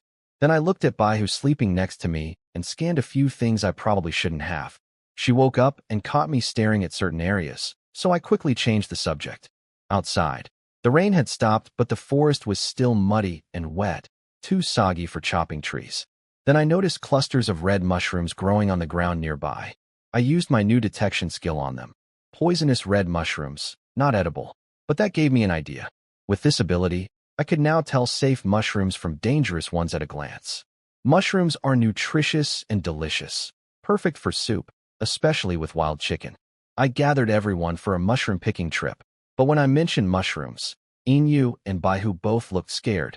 Turns out they'd actually eaten mushrooms before, the poisonous kind, back when food was scarce. They'd gotten violently sick for days. I was shocked at how reckless they'd been, but also realized I'd need to teach them which mushrooms were safe. Inyu explained that they'd eaten those poisonous mushrooms years ago because they looked like berries. They had no way of knowing what was safe except by trying things. Baihu added that she'd thought they were all going to die, but they recovered after a few days. I told them the red mushrooms they'd eaten were mildly toxic, enough to make you sick, but not enough to kill. If they'd picked a more dangerous variety, things could have ended very differently. Inyu asked why I'd want to take them mushroom picking if mushrooms were dangerous. I explained that not all mushrooms are poisonous, just like not all berries are edible. The ones I'd lead them to would be safe and delicious. When they asked how I could tell the difference, I just smiled and said to follow me. In the forest, we quickly found a patch of yellow, trumpet-shaped mushrooms with wavy edges. I used my detection skill, chanterelles, non-toxic, with a fruity aroma. Bai Shui sniffed them and confirmed the smell, amazed I could identify them just by looking. Nearby, we also found shiitake mushrooms growing on a dead tree, which were also safe to eat. I sent everyone out to search the surrounding area and bring back whatever mushrooms they found for me to check.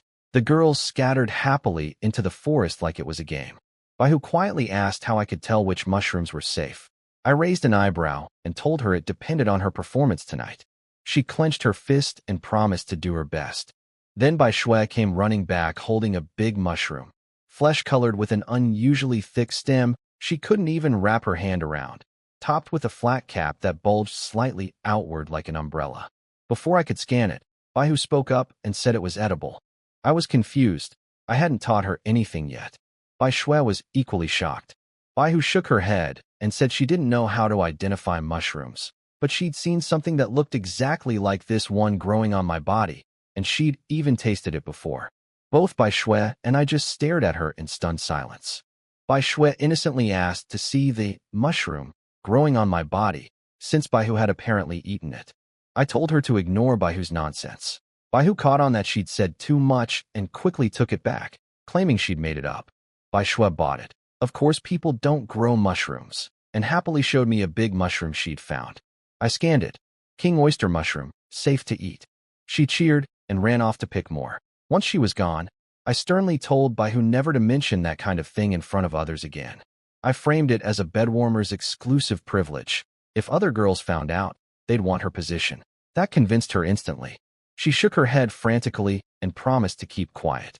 By noon, we'd collected a huge haul of wild mushrooms. I made a pot of mushroom, corn, and meat soup with chanterelles, shiitake, king oyster mushrooms, plus corn, meat, and chili. When the lid came off, the rich aroma drove everyone wild. The girls fought over bowls, most drinking at least two. Bai Shui's belly was round as a ball, and she still wanted more. I asked Baihu what she thought. She leaned close and whispered that the soup tasted better than my mushroom. I had no words.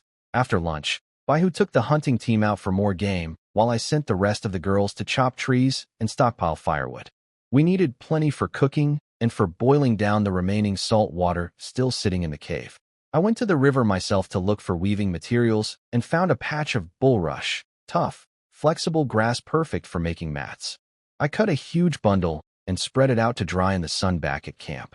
When Inyu asked what I was doing, I said I was making a sleeping mat because the bed was too hard.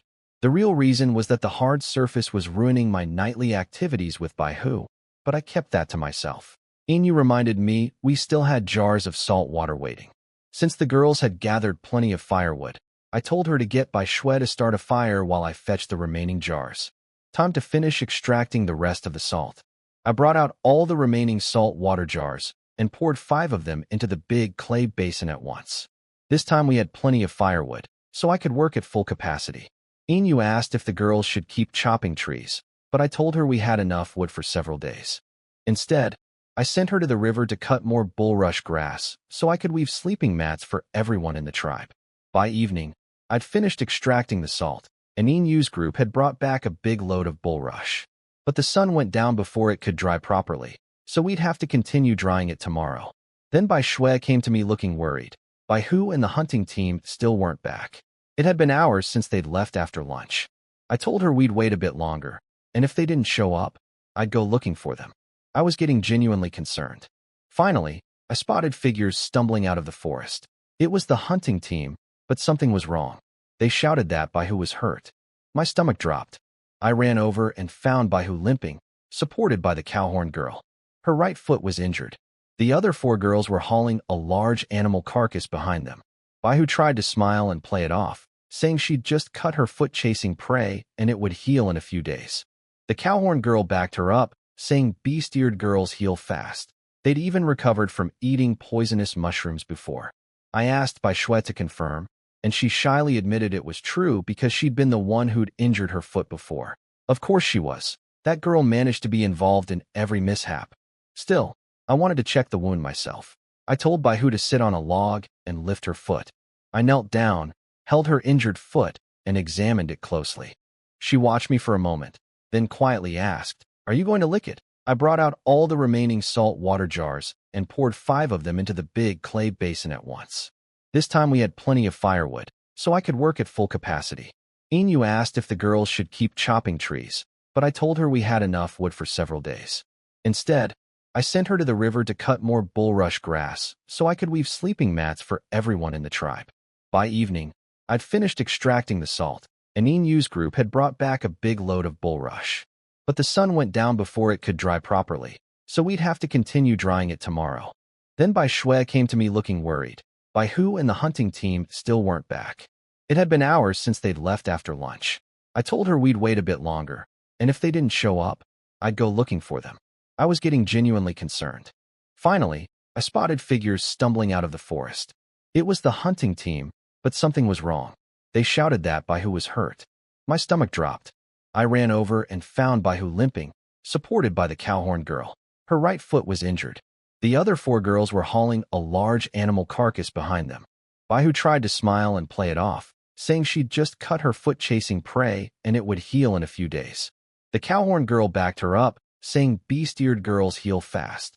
They'd even recovered from eating poisonous mushrooms before. I asked Shui to confirm, and she shyly admitted it was true because she'd been the one who'd injured her foot before. Of course she was. That girl managed to be involved in every mishap. Still, I wanted to check the wound myself. I told Hu to sit on a log and lift her foot. I knelt down, held her injured foot, and examined it closely. She watched me for a moment, then quietly asked, "Are you going to lick it?"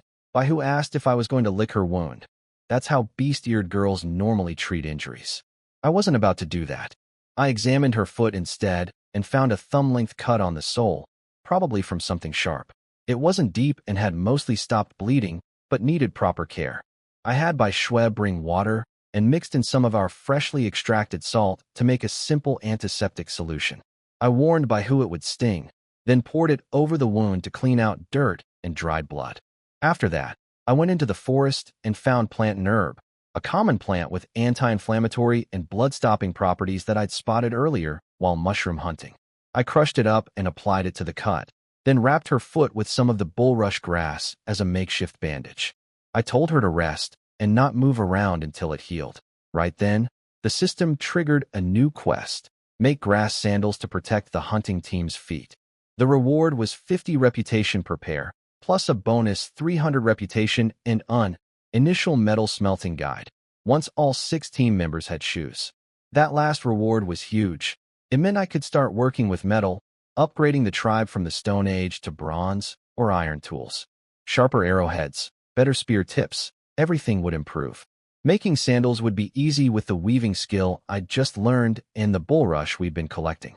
I just needed one more day of drying the grass. That night, Hu thought she'd get a break from bedwarming duties because of her injury. I told her she didn't need to move. I'd handle everything. Even Wankai the wolf cub got annoyed by the noise and wandered out of the house. That night, while Hu and I were busy in the house, Wankai was sleeping outside. A shadowy figure snuck into the cave where we stored food. It devoured raw meat, tried some corn and loved it, then bit into a chili pepper and nearly died from the spiciness. After grabbing armfuls of meat and corn, the thief tried to slip away. This time Wankai caught on. He spotted the figure leaving the cave carrying our food and charged at it, howling. The intruder panicked and dropped some meat, but didn't dare pick it up with Wonkai baring his teeth. Despite being small, that little wolf cub blocked every escape route, chasing the thief back and forth until it was practically crying.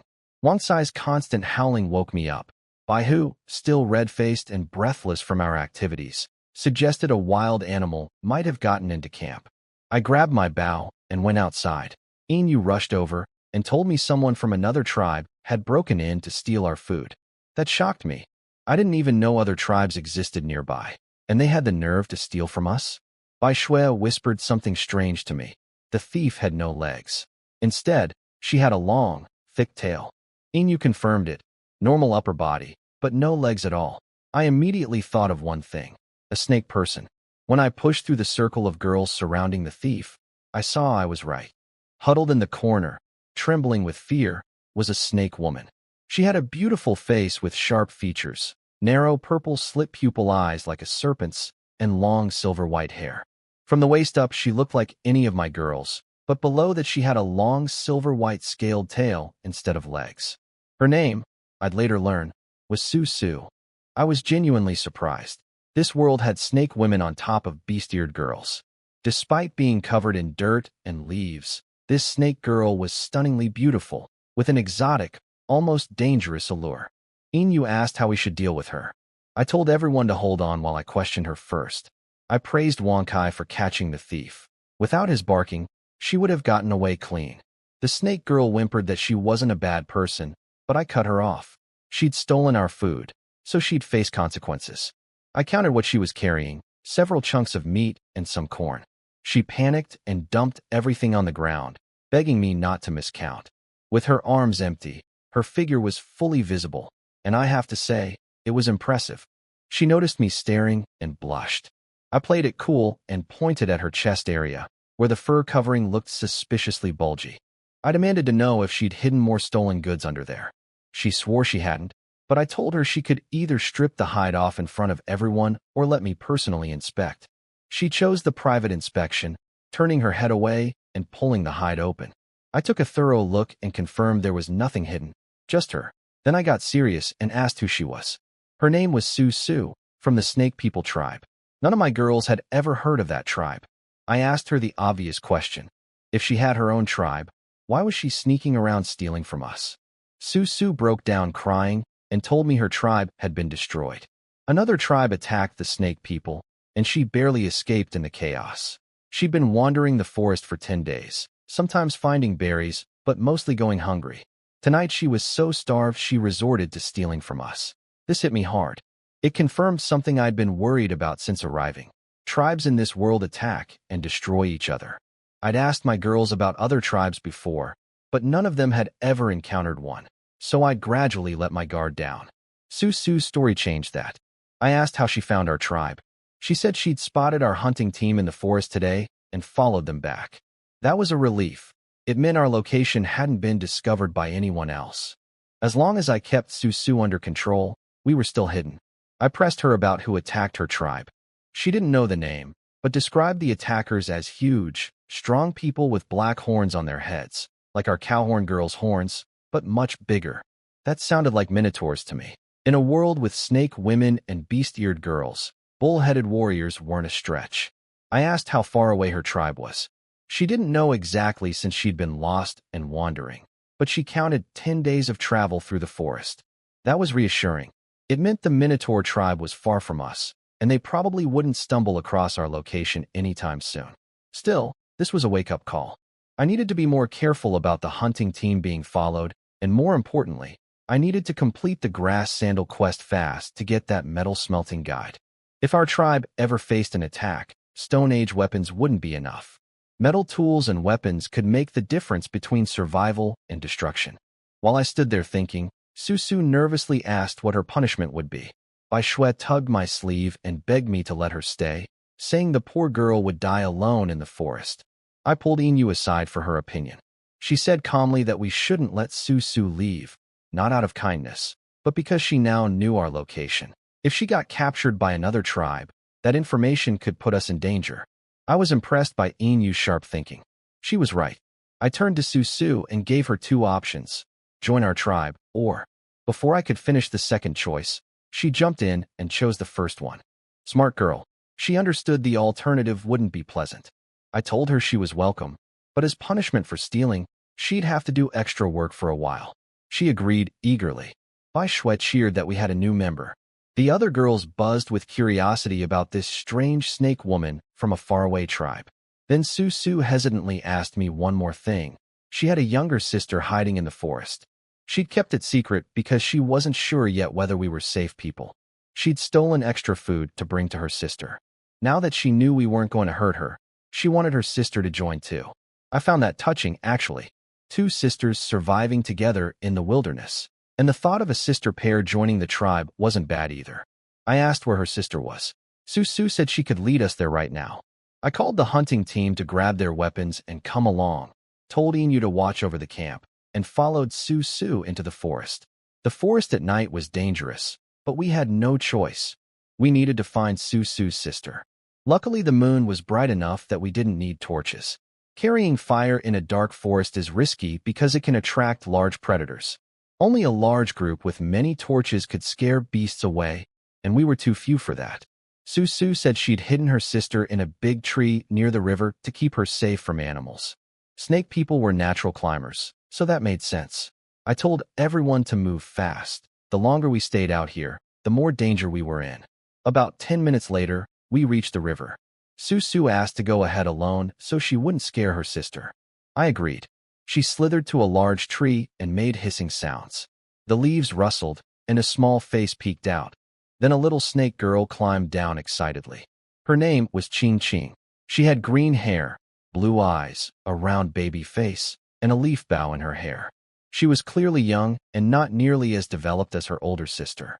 She was shy around us and hid behind Su Su, peeking out with curious eyes. I told Su Su not to worry. Timidity was normal at first, and with time she'd come around. I was about to lead everyone back to camp when Ching Ching quietly mentioned she'd seen a wild beast at the river earlier. A big one. It disappeared when we arrived. That set off alarms in my head. An animal that retreats and hides when it spots people isn't running away, it's watching. I told everyone to move immediately. We'd barely started walking when a deep, powerful roar echoed through the forest. The sound was so heavy it froze everyone's legs in place. I recognized that kind of roar. My face went pale as I grabbed my bow. It might be a tiger. The girls tensed up, ready for a fight. A dark shape flashed through the trees ahead of us. Running wasn't an option. We'd either get ambushed or lead the beast straight to camp. I shouted at everyone to climb the nearest trees immediately. Su Su grabbed Ching Ching and scaled a trunk in seconds. Snake people were born climbers. The hunting team girls had learned to climb during training, so they got up fast too. I followed right after. From the branches, I scanned the forest floor but couldn't see anything in the darkness. The beast was hiding somewhere clever. Then I remembered my detection ability. I activated it and swept my field of vision. Information tags popped up everywhere. Oak, fern, grass. Until one tag made my blood run cold. Saber-toothed tiger. Elderly. An extinct apex predator from my world, still very much alive here. The good news was that it was old. Aging saber-tooths have poor stamina, which explained why it was hunting at night using ambush tactics instead of chasing prey in daylight. An old one was far more manageable than one in its prime. I drew my bow, aimed at the bush where the detection showed the tiger hiding, and fired. A pained roar confirmed the hit, right in its rear end. The tiger burst out of the bushes, massive but visibly thin, its long fangs gleaming in the moonlight with an arrow sticking out of its backside. I yelled at the girls to shoot. Several arrows flew down from the trees, and a couple found their mark. The tiger snarled and vanished back into the shadows. But it couldn't hide from my detection. I found it again and put another arrow into its belly. The girls heard it roar and fired at the sound, but the darkness made them miss. I told them to save their last arrows. Each girl only had 3, and they couldn't climb down to retrieve the ones on the ground.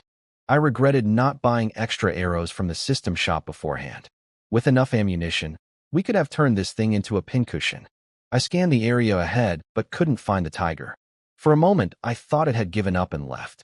But that could easily be a trick, waiting for us to come down. I turned around and checked behind me. Sure enough, The detection system found it crouching silently in a dense bush at my back, not making a single sound despite its arrow wounds. Incredibly cunning for an old beast. I bought 10 arrows from the system shop for 100 reputation and fired at it with full force. The arrow hit its backside again, and the tiger completely lost it. It charged out from hiding and slammed into my tree, raking its claws down the trunk so hard it peeled off a chunk of bark and shook the entire tree. Even in old age, this thing was terrifyingly powerful. The girls on other trees tried to help, but couldn't get a clear shot. The tiger was pressed against my tree, shielded from their angles. They were panicking, some nearly crying. I had to handle this myself. With the tiger right below me, I aimed straight down at its eye. At this range, I couldn't miss. The arrow punched into its right eye, and blood sprayed everywhere. The tiger went berserk, smashing the tree even harder, making it shake so violently I could barely keep my balance.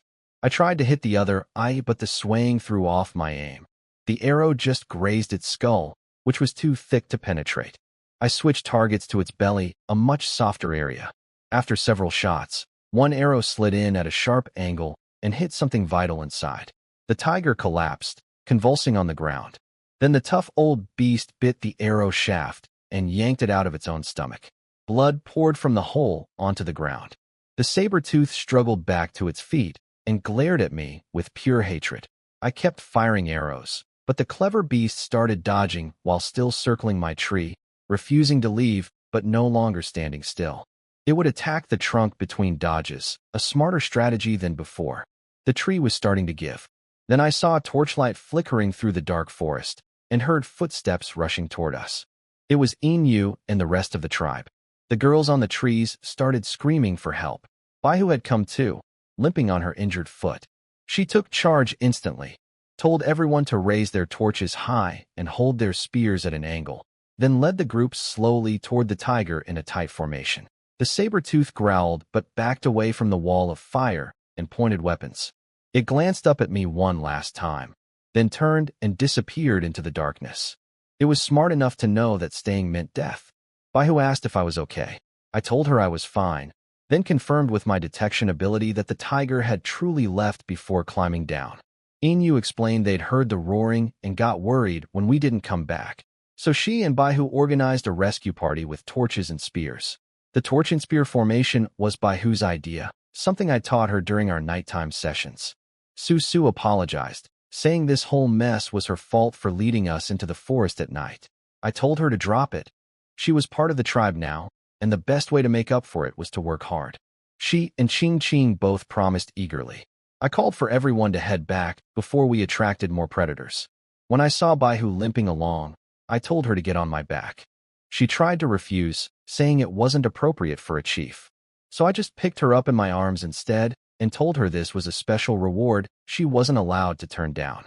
She gave in, rested her head against my chest, and whispered she'd work even harder at warming my bed. The other girls watched with obvious envy. Back at camp, I had everyone pile the torches into a bonfire and made an important announcement. Starting tomorrow, we'd take turns standing guard at night. Tonight's events proved how vulnerable we were. Su had snuck in and stolen food without anyone noticing, and a saber-toothed tiger had appeared dangerously close to our territory. Either threat could have been deadly if we weren't lucky. Su backed me up, saying her own Snake People tribe was destroyed precisely because they had no night watch. That convinced everyone. Inu asked how we'd organize it, and I told her I'd explain the details tomorrow. Before dismissing the hunting team, I told them to rest well because at dawn we'd go back into the forest to finish off that saber-tooth. They were surprised. Why chase something we'd already driven away? I explained that we'd wounded it badly and blinded one eye. It would remember us. If we left it alive, it would come back for revenge once it healed. Better to end it now while it was weak. With no spare house for the Snake Sisters, I told Su and Ching to sleep in my cabin for the night. Su hesitated, but when I pointed at the dark cave as the alternative, she chose the house. Baihu refused to leave my side, insisting on keeping watch with me even with her injured foot. I agreed. She could nap during the day tomorrow, and I'd appreciate the company. Inside the cabin, Ching asked her sister what bed warming meant. Su said she didn't know. Ching Ching said she wanted to warm my bed someday to repay my kindness, and suggested her sister should too. That way they could both thank me together. Susu's expression turned strange, but she admitted she probably wouldn't refuse. Baihu and I sat by the fire keeping watch. She suggested I get some sleep, but I pointed out there was no bed. She thought for a moment, then shyly placed her legs together and offered her lap as a pillow. I wasn't about to refuse that. I laid my head down and it was soft, warm, and smooth, better than any bed. She blushed and asked if it was comfortable. I said it was perfect, except for one problem. I couldn't see her face from this angle. She tilted her head innocently, not understanding why that mattered. At dawn, I gathered the hunting team. Before leaving, I gave the rest of the tribe 2 tasks: dry the bulrush grass we'd collected and build a new house for the Snake Sisters. Inu assured me she'd handle everything. I bought extra arrows from the shop and distributed them to the team. Then we headed into the forest. We found the spot where we'd fought the saber-tooth and picked up its blood trail. After following it for over an hour, the tracks led to an abandoned cave. One of the girls asked if we should lure it out. I said no. Charging into a dark cave against a saber-tooth would be suicidal. Instead, we'd build a pit trap nearby first. I bought 5 shovels from the system and handed them to the team. A cowhorn girl named Hua Yi stepped up as acting leader since Baihu wasn't with us. She was the second best hunter on the team and took the role seriously. I told her to keep the digging quiet so we wouldn't alert the tiger. While they dug, I went to find materials for the spikes. I couldn't find bamboo nearby, so I used oak branches instead, hard, dense wood that made excellent spikes. I sharpened one end of each branch with the bone knife and cut them to the right length.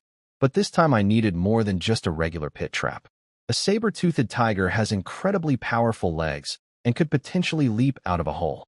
So I built a trap cover, a sturdy grid of thick wooden rods tied tightly together with vines, sized to fit over the pit. I even added sharp spikes on the underside, so if the tiger tried to push up against it, it would get stabbed. The girl spent about 2 hours digging the pit. Hua Yi, the cowhorn girl acting as temporary captain, asked about the cover since it wasn't part of the standard trap design I'd taught them. I explained it was a special edition for dealing with extremely dangerous prey that might escape a normal pit. She was excited to learn something new. I noticed her blushing and guessing she might become my next bed warmer. I pretended not to notice. Once the spikes were planted at the bottom and the pit was camouflaged with branches and grass, I told the team to hide nearby with the cover ready. The moment the tiger fell in, they'd slam the lid on top. I approached the cave alone and fired a few arrows inside. A roar shook the air and the saber-tooth charged out. Its right eye still had half an arrow stuck in it, completely destroyed. With only one working eye, it took a moment to spot me. When it did, it recognized me instantly. The hatred was obvious. It bared its fangs and lunged. This thing was unbelievably tough. After taking so many arrows last night, it was still fast and ferocious. It was way quicker than me. I fired an arrow behind me to slow it down, but after a brief pause, it launched itself forward in a single leap of 4 or 5 meters, closing the distance fast. I dove into a roll and landed right next to the pit trap. From a crouch, I aimed at the tiger's remaining eye and fired. But this beast was sharp. It turned its head, dodged the arrow, and caught the shaft in its teeth, snapping it like a twig. It charged and launched itself into the air straight at me. I stayed calm, waited until the last second, then dropped flat and rolled sideways. The tiger sailed over me and landed where I'd just been.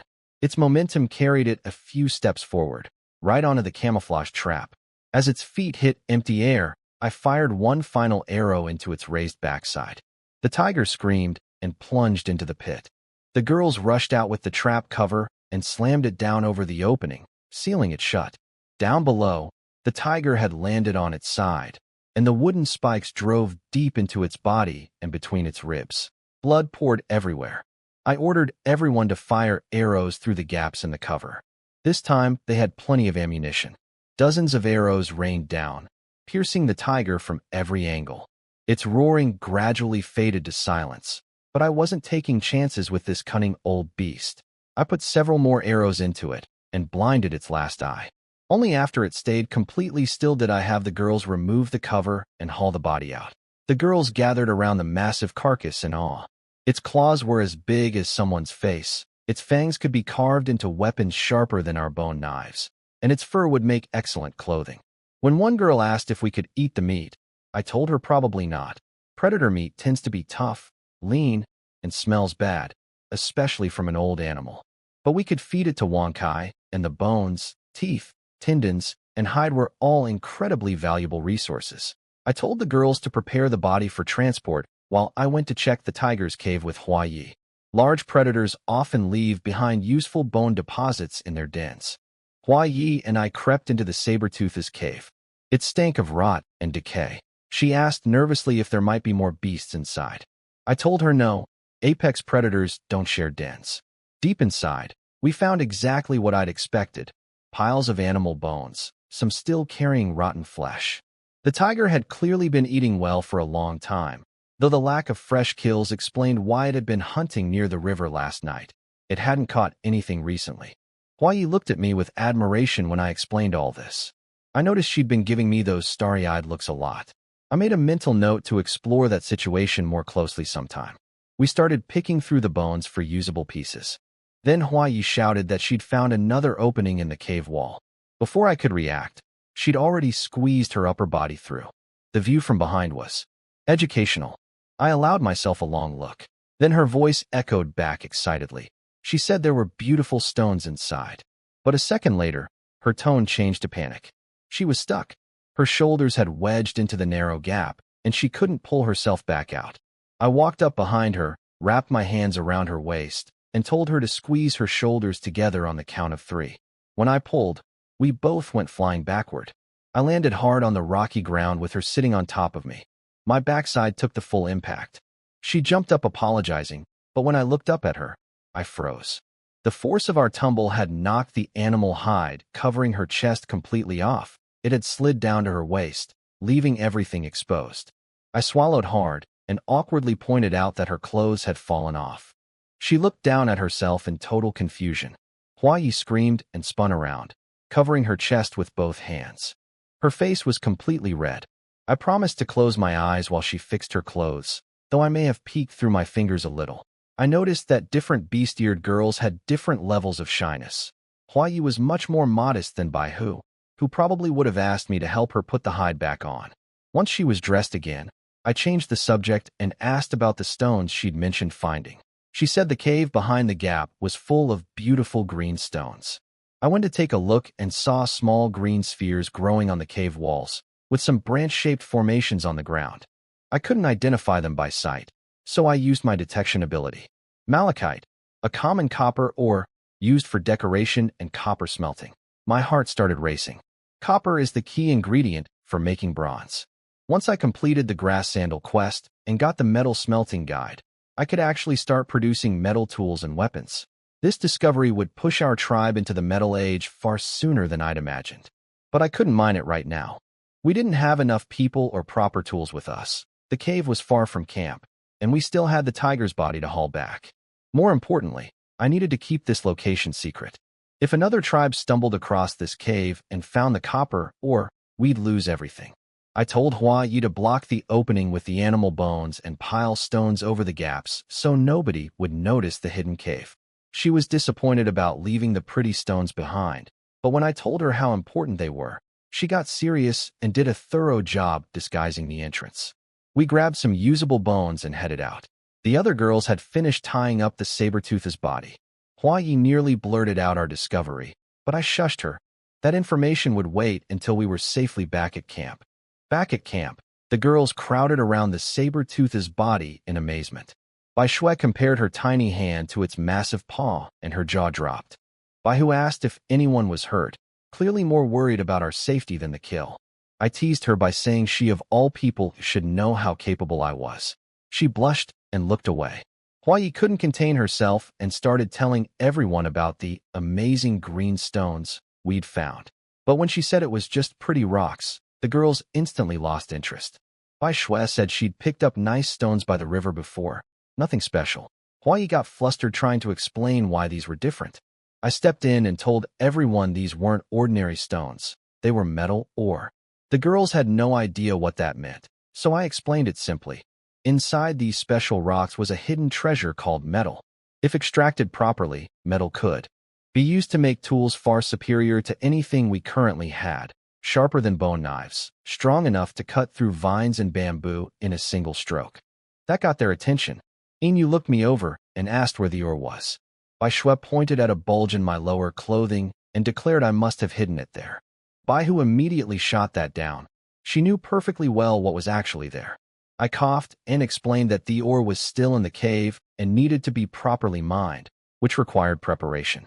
Inu reported that the bulrush had been drying in the sun as instructed, and the new house for the Snake Sisters was partially built. I told her not to rush the house and to go process the saber-tooth first. Then I went to check the bulrush myself. After 2 days of drying, it felt ready for weaving. I called Baihu over. It was time to start making sandals. I called Baihu over to make her a pair of grass sandals. She'd never heard of shoes. Nobody in the tribe wore them. I explained they'd protect her feet from getting cut again, like how clothes protected her body. I had her sit on a rock so I could measure her foot. It was small, maybe a size 36 in modern terms. I held her foot with one hand and measured with a strip of bulrush in the other. With her leg raised, her grass skirt slid up quite a bit. She noticed me looking and deliberately lifted her leg higher to give me a better view. I coughed and told her to save that for nighttime. I took the dried bulrush and twisted it into rope first. It makes stronger, more durable sandals than weaving with raw grass. I worked slowly so Baihu could watch and learn. Within minutes, I'd finished one sandal, complete with a decorative butterfly knot at the opening. She loved it and asked to try it on. I offered to put it on her foot myself as a reward for her bed-warming services. She blushed, but let me. I slipped it on and tied the grass rope laces. She stood up and wobbled at first. Her first time wearing any footwear, but after a few steps, she lit up. It was soft, comfortable, and would keep her feet safe during hunts. I started making the second sandal while she watched closely, trying to learn the technique. But after seeing the whole process, she admitted it still seemed too difficult. I told her not to worry and offered to teach her at night. She immediately perked up and said that was perfect. I could teach her weaving while she handled the bed-warming part by herself. That caught me off guard. Baihu promised she'd handle the bed-warming all by herself while I taught her weaving. The idea of a fully self-operating beast-eared girl was appealing. Huai came by and noticed Baihu's new sandals. Her eyes lit up and she asked for a pair too. I told her to gather the whole hunting team. I planned to make sandals for everyone. She ran off and brought them all back quickly. I measured each girl's feet and started weaving. When I finished the second pair and called Huai over to try them on, she hesitated about letting me put them on her feet. I told her I'd done the same for Baihu, so it was fine. Her feet were bigger than Baihu's, but softer and whiter. I may have squeezed them a couple extra times before getting the sandals on. She walked around testing them, loved the comfort, and then quietly offered to warm my bed like Baihu does. I told her we'd discuss that later. I couldn't rush into having multiple bed warmers without it looking bad. Baihu watched the whole exchange with suspicious eyes. She seemed to sense something had happened between Huai and me during the cave expedition. She silently vowed to interrogate me about it tonight. I kept working through the evening until every hunting team member had a pair of sandals. The girls were thrilled, walking around camp enjoying the new feeling on their feet. Then the system chimed. Quest complete. I received 600 reputation and the metal smelting guide. Finally, I opened my inventory and used it immediately. A massive flood of knowledge poured into my brain. Everything about metal smelting, from ore processing to forging techniques. In under 3 minutes, I had it all. The tribe was ready to enter the Metal Age. As the smelting knowledge settled in my brain, I realized something important. Making bronze isn't just about copper. You need tin too. The malachite I found in the saber-tooth's cave could give me copper, but without tin ore, I couldn't produce actual bronze tools or weapons. I thought about using the exploration divination to find tin, but then the system surprised me with a brand new feature, or divination. Excited, I tried to use it right away. But the system told me my tribe was still classified as a Stone Age civilization, so I could only locate stone resources for now. To unlock metal or divination, I needed the tribe to actually possess a metal object first. That meant I had to mine the malachite, smelt it into pure copper, and craft something out of it. Even a simple cup or decoration would count. Pure copper is soft and not great for weapons, but I didn't need weapons yet. I just needed one copper item to upgrade the tribe's civilization level and unlock the ability to find tin. So my plan was clear. Mine the malachite, smelt copper, make a copper item, then use or divination to locate tin. But first I needed a way to transport heavy ore from that distant cave back to camp. Tomorrow I'd build a simple wooden cart. Inu came to report that the saber-tooth's meat was terrible, smelly and tough, impossible to make edible no matter how much they washed it. I told her I'd already expected that, and to save the meat for Wankai instead. She was impressed I'd planned ahead. I also asked about the saber-tooth's bones. They'd make excellent bone nails for building the cart, much harder and sharper than wooden nails. And those two massive fangs? I planned to carve them into a pair of curved knives. One for me, one for Baihu. A gift like that would surely make her so grateful she'd let me pick any position I wanted at bedtime. Inu noticed the hunting team's sandals and looked envious. I promised her everyone in the tribe would get a pair eventually. Then I asked her to show me where the animal bones were stored. I found the saber-tooth's two massive fangs and pulled them out. They were the perfect length and weight for making curved knives. Inu offered to have the girls do the polishing, but I refused. These were going to be a surprise gift for Baihu, and I wanted to craft them personally. I sent Baihu and the hunting team to grind thinner bones into bone nails, which I need tomorrow for building a transport cart. They got to work quickly since bone grinding was something every girl in the tribe knew how to do. I sat down with a rough stone and started shaping the fangs. They were already naturally curved like crescent moons, so I just needed to thin one edge into a blade. But the material was incredibly hard, and progress was slow. By dinner time, I wasn't even close to finished. I estimated 2 or 3 more days of work. The bone nails were coming along faster, though the team hadn't made enough for the cart yet either. They'd need to continue tomorrow. After dinner, I gathered everyone around the fire and officially set up the night watch system. 2 people per shift, paired with their housemates. Each shift would last until one pile of firewood burned out, roughly 2 hours. Shifts would be assigned by drawing lots to keep it fair. That meant 4 shifts per night, cycling through all the pairs every 2 days. Baihu asked who'd go first tonight. I said we'd draw for it. She silently prayed it wouldn't be her. She had plans to learn weaving from me while handling the bed warming on her own tonight. I carved numbers into 8 sticks and held them up for everyone to draw lots. Baishue begged to go first, thinking it would give her an advantage. She drew and got stick number 1. First watch. She whimpered and apologized to Inu, her housemate. Inu took it calmly, pointing out that going first meant they could sleep straight through after their shift without being woken up. Then little Ching Ching drew second. She and Baishue stared at each other in disbelief. 2 unlucky little girls stuck with the earliest shifts. They hugged and cried together. Watching those 2 lowly snake girl and fox girl clinging to each other, I had some thoughts I probably shouldn't have. Baihu and I drew 5th, meaning tomorrow night would be our first shift, and tonight we were completely free. Perfect. I split the firewood into 4 equal piles, 1 per shift. Each pair had to keep the fire burning steadily by adding wood gradually. I warned everyone not to dump all the wood in at once to get their shift over faster. Anyone caught cheating would face stick education. Nobody wanted to test that threat. Then Su asked where she and Ching Ching would sleep tonight, since their house wasn't finished yet, and Baihu and I would be using our cabin. She seemed genuinely worried about sharing a bed with me. Her mother had told her that sleeping with a man leads to babies. In her snake people tribe, that was simply how reproduction worked, and she'd been expected to take on that duty herself before her tribe was destroyed. I figured out a sleeping arrangement for the snake sisters, since one pair of girls would always be on guard duty. Their empty cabin could be used by Su and Ching Ching. Each time the watch shifted, the sisters would move to the next vacated room. Nobody had any complaints, so that was settled. Then I got curious and asked Su why she and Ching Ching always had snake tails instead of legs. In my mind, snake people should be able to take human form. Su got shy and couldn't answer, so Ching Ching explained innocently. Snake people could only transform their lower half into legs during mating. If I wanted to see her sister's legs, I'd have to reproduce with her. That was an unexpected requirement, but not exactly a deal breaker. The beast-eared girls overheard the word reproduction and got excited.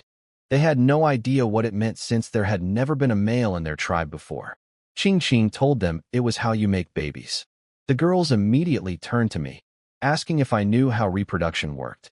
I told them it was complicated, but promised I'd personally teach each and every one of them when the time came. They cheered about wanting to have lots of baby beast-eared girls with me.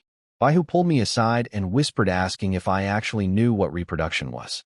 I told her quietly that it was exactly what we'd been doing in bed every night. Her eyes went wide. She'd had no idea our nightly activities were the same thing as making babies. Later that night, Bai Shui and Yin were on first watch. Bai Shui kept hearing strange noises from my cabin and asked Yin what Baihu and I were doing in there. She suggested sneaking over to peek. Yin's face turned red. She tore a leaf in half, rolled it up, and stuffed the pieces into Bai Shui's fluffy ears, telling her to focus on guard duty and pretend she heard nothing. The next morning, everyone got to work. Yin's team continued building the Snake Sisters' house. Baihu's team kept grinding bones into nails for the cart, and I took Su Su and Ching Ching into the forest to help me chop wood. They didn't know how to do anything the other girls could do. No bone grinding, no construction. So tree cutting was their only useful skill. On the way there, Su Su nervously asked if I'd brought them to the forest to reproduce with them. I told her she was overthinking it. I just needed wood for building a cart. She felt embarrassed for assuming the worst and apologized. I pretended to be hurt by her accusation. She panicked and offered to show me her human form as an apology, since I'd mentioned wanting to see it the night before. In her tribe, there was an unwritten rule. If a male saw a snake woman in her mating form, she was expected to reproduce with him. But she said she was fine with that if it was me. She wanted to repay our tribe's kindness. I told her it was completely her choice, and she agreed. Her snake tail coiled up, glowed white, and transformed into a pair of long, slender human legs. She was stunning. There was just one problem I hadn't anticipated. Her grass skirt only worked with a tail. In human form, she had nothing covering her lower half. I quickly turned away and told her I'd seen enough. She could change back. She was confused and asked why I didn't want to proceed with the mating. I told her next time. This wasn't the right place, and her little sister was standing right there watching. Then Ching Ching innocently asked if I wanted to see her transform too. I looked at her tiny frame and waved her off, saying there wasn't much to see. She pouted, not understanding why I was interested in her sister, but not her. She'd figure that out when she was older. I found a thick oak tree perfect for making cartwheels, and the three of us started chopping. It took over 2 hours of work before it finally crashed down. I marked a spot about 10 centimeters from one end. That width would be ideal for a wheel, heavy enough to bear weight, but light enough to keep the cart moving efficiently. I left the sisters to cut along my mark while I headed back to check on things at camp. Baihu had finished grinding all the bones into nails, several dozen of them, neatly stacked. That was plenty. I took the hunting team to the bamboo grove next. Bamboo would work much better than oak for the cart's body and cargo bed. Lighter, easier to cut and shape, but still strong. The girls were experts at cutting bamboo by now, so I left them to it. I grabbed some water and went back to the sisters in the forest. They were still working hard, not slacking off at all despite me being gone. Ching Ching was drenched in sweat and struggling, so I took over for her and gave her water. Su Su was sweating too. Her chest covering was completely soaked through. She asked if she could take off her hide top, since it was sticking to her uncomfortably. I told her to go ahead and offered to weave her something lighter from leaves. After I'd already seen her in human form that morning, she didn't feel shy around me anymore. She stripped it off and kept working right next to me, completely uncovered. The sight was incredibly distracting. I made an excuse about going to find materials for weaving her new clothes and quickly left. If Ching Ching hadn't been sitting right there watching, I'm not sure I could have controlled myself. I wove some broad leaves and grass into a chest covering for Su Su, sized generously based on what I'd seen earlier. She loved it and put it on right away. It fit perfectly. Ching Ching asked for one too, but I told her there wasn't much point since she was completely flat. She pouted and swore she'd grow as big as her sister someday. By midday, the three of us had cut 4 wool sections from the oak trunk. I showed Su Su how a round shape rolls easily by standing one up and giving it a push. She was impressed. I told her my real talents would be on display when we eventually got around to reproducing. She had no response to that. Back at camp, all the materials were ready. I started with the wheels, carving a 5-centimeter hole in the center of each one for the axle. After demonstrating the technique, I let the girls take over the slow, careful work of chiseling through all 4 wheels. Meanwhile, I built the cargo bed from bamboo, tightly arranged bamboo poles forming a rectangular box, secured at every joint with bone nails. I added extra nails at the side connections and wrapped the whole thing with vine for double reinforcement. It needed to hold heavy or without falling apart during transport. When the girls finished the wheel holes, I inspected them, a bit rough but the right size. They just needed smoothing and lubrication.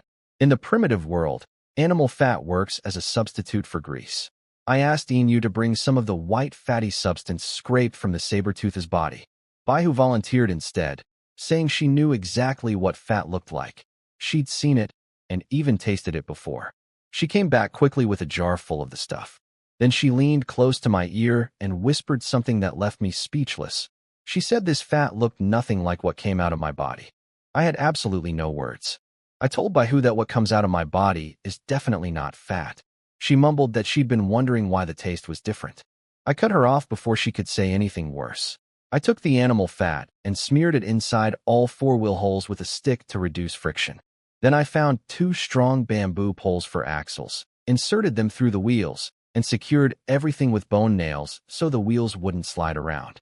Next, I had the girls lift the cargo bed onto the axles and tied it all together with nails and vines. The tribe's first wooden cart was complete. I gave it a test push. It rolled forward easily with barely any effort, much smoother than I'd expected. The girls were amazed. They'd never seen anything like it, something so big that moved with just a light push. I let everyone try pushing it around. Even Bai Shui, the smallest and weakest girl in the tribe, could move it effortlessly. Baihu immediately spotted another use for it. She pointed out that the hunting team could load killed animals onto the cart instead of having several people carry them back on their shoulders. That would save a lot of energy. I praised her sharp thinking.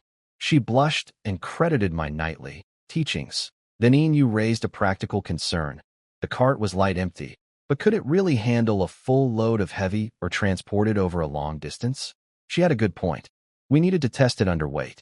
Since we didn't have any or yet, I figured the next best thing would be to have a couple of girls sit inside the cart and then try pushing it. I needed someone heavy to test the cart's load capacity. I scanned the girls, and my eyes landed on Hua Yi. She had the most impressive figure in the entire tribe. I told her to climb in. She blushed and insisted she wasn't fat. I told her weight didn't matter, size did. She caught me looking at her chest and whined that I was staring at that place again. The word, again, made Baihu shoot me a suspicious look. Hua Yi got in, and Baihu tried pushing. She managed it with a bit of effort. One person pulling the cart with another person inside was no problem. The girls were impressed. But I wanted to push it further. I called Su over to get in too. She was embarrassed, thinking I'd picked her because of her weight. She looked down, realized she couldn't see her own feet past her chest, and understood why I'd chosen her. She climbed in with a red face. The cart creaked under the combined weight. Su panicked and asked if she was breaking it. I told her it was fine, would naturally make sounds under load. Baihu tried pushing again.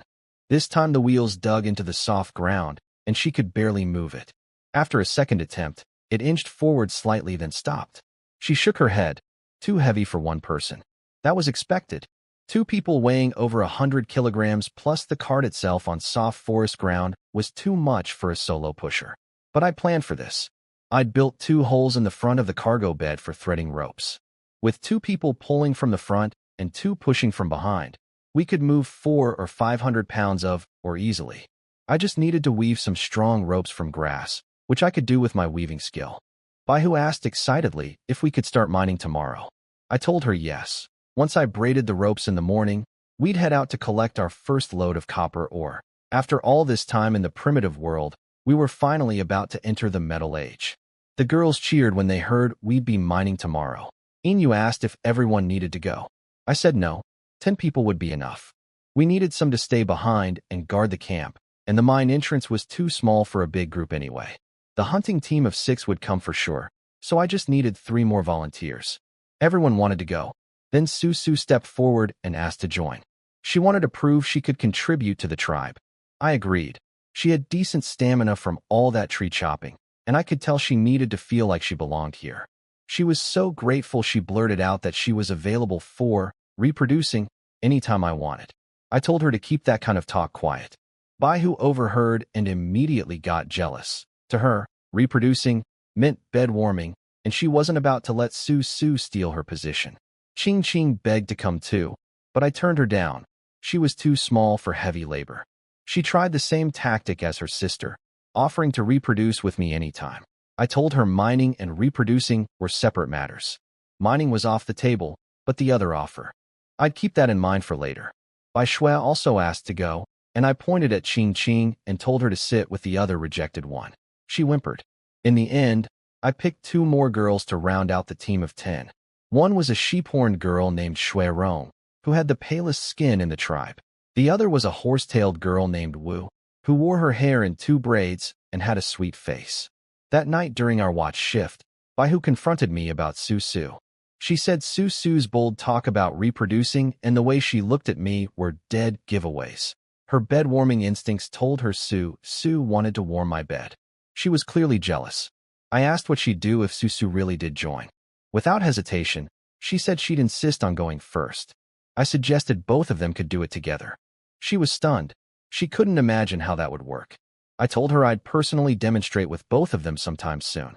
The next morning, I braided 2 strong ropes from vine fiber and tied them to the front of the cart so girls could pull from the front while others pushed from behind. I told Baihu to have the hunting team bring their bows. The mine was deep in the forest, and we might run into wild animals. After loading tools into the cart, pickaxes, hammers, chisels, and 2 bamboo baskets for carrying or out of the narrow cave, we set off. 2 hours later, we arrived at the saber-tooth's old cave. But something was wrong. The stones and grass I'd used to disguise the entrance had been scattered. On the ground near the opening were wide, wavy drag marks, the kind a snake makes when it moves. I asked Su Su to check them. She confirmed they weren't from snake people. They were too wide and deep. That left only one possibility. A giant snake had moved into the cave. I told everyone to get ready for trouble and fired an arrow into the cave to flush out whatever was inside. A low hissing sound echoed from the darkness, followed by scraping. Then an enormous head emerged, covered in patterned scales, bigger than a basketball, with narrow eyes and a flickering red tongue. Its body was thicker than a tree trunk. Just lifting its head up, it towered over 2 meters tall, blocking the sunlight like a living wall. The giant snake that emerged from the cave was absolutely terrifying. Its body was wider than an adult person, and based on what I could see, I estimated it was at least 15 or 16 meters long, most of it still hidden inside the cave. Just raising its head, it towered over 2 meters high. This was far worse than the saber-toothed tiger. Pit traps were useless. Nothing we could dig would hold something this massive. Climbing trees wouldn't help either, since most forest snakes can climb, and even if this one couldn't, it could reach us just by lifting its head. I had no immediate plan, and the girls could see it on my face. They started panicking. Then Su Su stepped forward and said she might have a solution. She explained that snake people have a special ability to communicate with other snake species. She thought she could try talking to the giant snake and convince it to leave the cave. I was shocked. All this time she'd just been chopping trees, and she had this incredible power? It was basically a primitive form of beast communication. She admitted she'd only learned the basics and had never tried it on anything this big. She wasn't confident it would work. When I asked if it was dangerous, she said no, but she couldn't guarantee success. I thought it over carefully. The ore was important, but not worth losing anyone over. I grabbed her shoulders, looked her in the eyes, and told her to try. But her safety came first. If anything went wrong, she had to pull back immediately. The ore could wait. She couldn't be replaced. She nodded, visibly moved. I ordered the hunting team to ready their bows and aim at the snake's head, prepared to fire the instant anything went wrong. Under everyone's nervous watch, Su Su slithered toward the giant snake.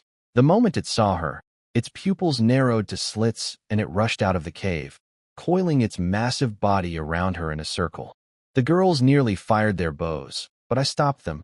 The snake hadn't actually attacked Su Su, and shooting now would only provoke it with her trapped inside. Once the snake fully emerged from the cave, I realized I'd badly underestimated its size. It wasn't 15 meters, it was over 20. This thing was beyond anything we could fight. I stopped hoping Su Su could drive it away and just prayed she'd come back alive. Inside the coil, Susu was terrified at first and collapsed to the ground. But she gathered her courage, stood up, and started making hissing sounds to communicate with the snake. The giant serpent paused, clearly confused that this tiny creature could speak its language. After a moment, it began responding. Susu had made contact. After a long, tense wait, the snake slowly uncoiled and released Susu. It even nudged her forward with its head, pushing her back toward us before retreating into the cave. When Susu reached us, I asked if the snake would leave. She said it was willing to go, but it needed our help first. Something large was stuck in its throat, probably the horns of a big animal it had swallowed. It was in pain and couldn't eat properly. That explained why it had taken shelter in the cave during the hot midday sun. If we could remove whatever was lodged in its throat, the snake would leave peacefully. Given the snake's enormous size, whatever it had swallowed must have been a very large animal. Susu asked if we could actually help the snake. I told her I needed to see the problem first. I went with her while everyone else stayed back with bows ready. Baihu wanted to come, but I told her the hunting team needed her in command. Susu said I was being too cautious. In her experience, snakes weren't as scheming as I feared. I told her extra caution never hurts. When we approached, the giant snake lowered its head and sniffed me with its flickering tongue. I stayed perfectly still, one hand gripping the knife at my waist. It didn't attack, just checking my scent. Susu communicated with it, and the snake lay flat and opened its enormous mouth. The smell was awful. I peered inside and spotted the problem. A massive set of deer antlers jammed deep in its throat. The antlers had torn the lining of its throat, and there was blood. The deer it swallowed must have been even bigger than the giant one our hunting team had caught. I couldn't just yank the antlers out. They were wedged too tightly, and pulling would cause more damage. I needed to saw through them first. I tied a bone knife to a long stick since my arm couldn't reach that deep. Susu asked the snake for permission, and it nodded. Actually nodded, like it understood. I slid the tool into its mouth and started cutting with a careful rhythm. Not too deep, not too fast. The snake's pupils kept contracting with each movement, but it held still. I'd also had Susu prop the snake's jaws open with thick wooden posts so it wouldn't accidentally close its mouth on me. After about an hour of painstaking work, I heard a crack. The antler snapped in two. I pulled out the broken piece, and the snake spat out the other half on its own. The snake reared up excitedly, hissing with what sounded like relief. I instinctively pulled Susu behind me, thinking it might turn on us. But it just circled us a few times, its way of saying thank you, then slithered off into the forest and disappeared. The cave was ours. Once the giant snake disappeared into the forest, I let out a huge sigh of relief. The cave was finally ours. I thanked Susu sincerely. Without her courage and her ability to communicate with the snake, we'd have gone home empty-handed. I told her she deserved a reward and asked what she wanted. She thought about it, looked at my face, turned red, and quietly asked if reproducing counted. I told her to come to my room tonight, and I'd personally teach her the secrets of reproduction. Baihu and the others ran over once they saw the snake was gone. I gave Susu full credit in front of everyone. The girls showered her with praise, calling her the tribe's hero. Susu was so embarrassed she couldn't even make eye contact. I cut the celebration short and got everyone focused on the actual mission, mining. I explained that 2 people needed to stay outside to guard the cart from wild animals. Nobody wanted to volunteer until Susu stepped up again, saying she'd watch the cart. A horse-tailed girl named Wu offered to stay with her. The rest of us headed into the cave. At the back, the hidden opening was still blocked with bones and stones, exactly as Hua Yi and I had left it. Even the giant snake hadn't noticed it. I had the girls clear the barrier, revealing the narrow gap that had trapped Hua Yi last time. I ordered them to widen the opening with their pickaxes, and they went at it eagerly, hammering away at the rock.